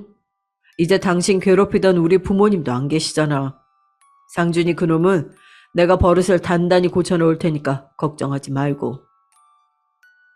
아니, 그래도 저는 그의 갑작스러운 말에 뭐라고 대답해야 될지 모르겠더라고요. 오늘 아침까지만 해도 커피 한 잔 사 먹을 수 없는 비루한 인생이었는데 갑자기 전 남편이 나타나 이렇게 꿈만 같은 제안을 하니 어안이 벙벙해서 제대로 생각을 할 수가 없었어요. 저는 아무래도 하루아침에 결정할 수 있는 문제가 아닌 것 같아서 조금만 더 생각할 시간을 달라고 했죠. 그리고는 오랜만에 전 남편과 산길을 산책하며 즐거운 시간을 보냈습니다. 집에 돌아간 후 저는 남편과 만난 것에 대해 아들과 며느리에게 입도 뻥끗하지 않았어요. 며느리는 저보고 어딜 그렇게 싸돌아다니냐면서 또 면박을 주더군요. 저는 며느리의 말을 한 귀로 흘린 후 오랜만에 편안하게 잠이 들었습니다. 그리고 그날 이후 저는 전 남편과 계속 연락과 만남을 지속했어요. 그리고 다시 합치는 문제에 대해서는 조금 더 고민이 필요할 것 같아서 차차 만나면서 생각해 보기로 했고요. 사실 20년 만에 만나서 그때의 그 감정이 남아있을 거라고는 생각도 못했는데 제 3번도 만나기 전에 20년 전 내가 사랑했던 그 남자가 아직도 나를 사랑하고 있다는 것, 그리고 저도 아직 그를 사랑하고 있음을 깨닫게 됐죠. 그렇게 그와 재회한 지 1시간 뒤 저는 그의 제안을 받아들이기로 했습니다. 그리고 아들 내외가 손녀딸을 데리고 나들이를 간 주말 아침, 저는 방에서 조용히 짐을 쌌어요. 워낙 가진 게 없어서 짐이라곤 옷 몇 가지 뿐이더군요. 저는 쪽지 한 장 남기지 않은 채 집을 떠났습니다. 그동안 웃을 일도 올 일도 많았던 이 집에 정도 많이 들었을 텐데 생각보다 떠나는 발걸음이 가볍더라고요. 그리고 저는 집 앞에 마중 나와 있던 그 차에 타고 그와 함께 살 그 집으로 떠났습니다. 떠나는 차 안에서 설레임과 기대감으로 마음이 붕붕 뜨더라고요. 전 남편이 준비한 그 집에 도착한 이후 저에게는 새로운 삶이 시작됐습니다. 그렇게 시간이 흘러 지금은 남편과 함께 그 집에서 지낸 지 벌써 2달째예요. 남편은 그 집의 명의를 제 이름으로 돌려주었고 편하게 쓰고 있는 대로 쓰라며 한도가 넉넉하다 못해 넘치는 카드를 제게 주었어요. 막상 또 돈이 너무 많이 생기니까 어디에 써야 될지도 잘 모르겠더라고요. 그러고 보니 짐을 싸서 이 집으로 온 날 마당에 백구 한 마리가 반겨져서 놀랐던 기억이 나네요. 제가 개 키우면서 살고 싶다는 말도 어쩜 잊어버리지도 않았는지 그의 세심한 마음에 감동하지 않을 수가 없었습니다.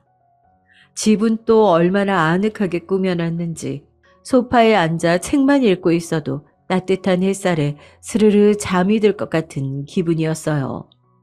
남편이 출근하면 혼자 음식도 해먹고 강아지와 산책도 하고 나른하면 낮잠도 자기도 하면서 평온한 일상을 보내고 있었죠. 이렇게 느긋한 일상을 보낸 게 아마 난생 처음일 것 같네요. 그리고 아들과 며느리에게는 제가 집을 떠난 날부터 전화와 문자가 여러 통 왔지만 그냥 잘 지내고 있으니 신경 쓰지 말라고만 답장을 보내고 연락을 받지 않았습니다. 남편이 자기가 해결하겠다고 해서 저는 신경 쓰지 않기로 했어요.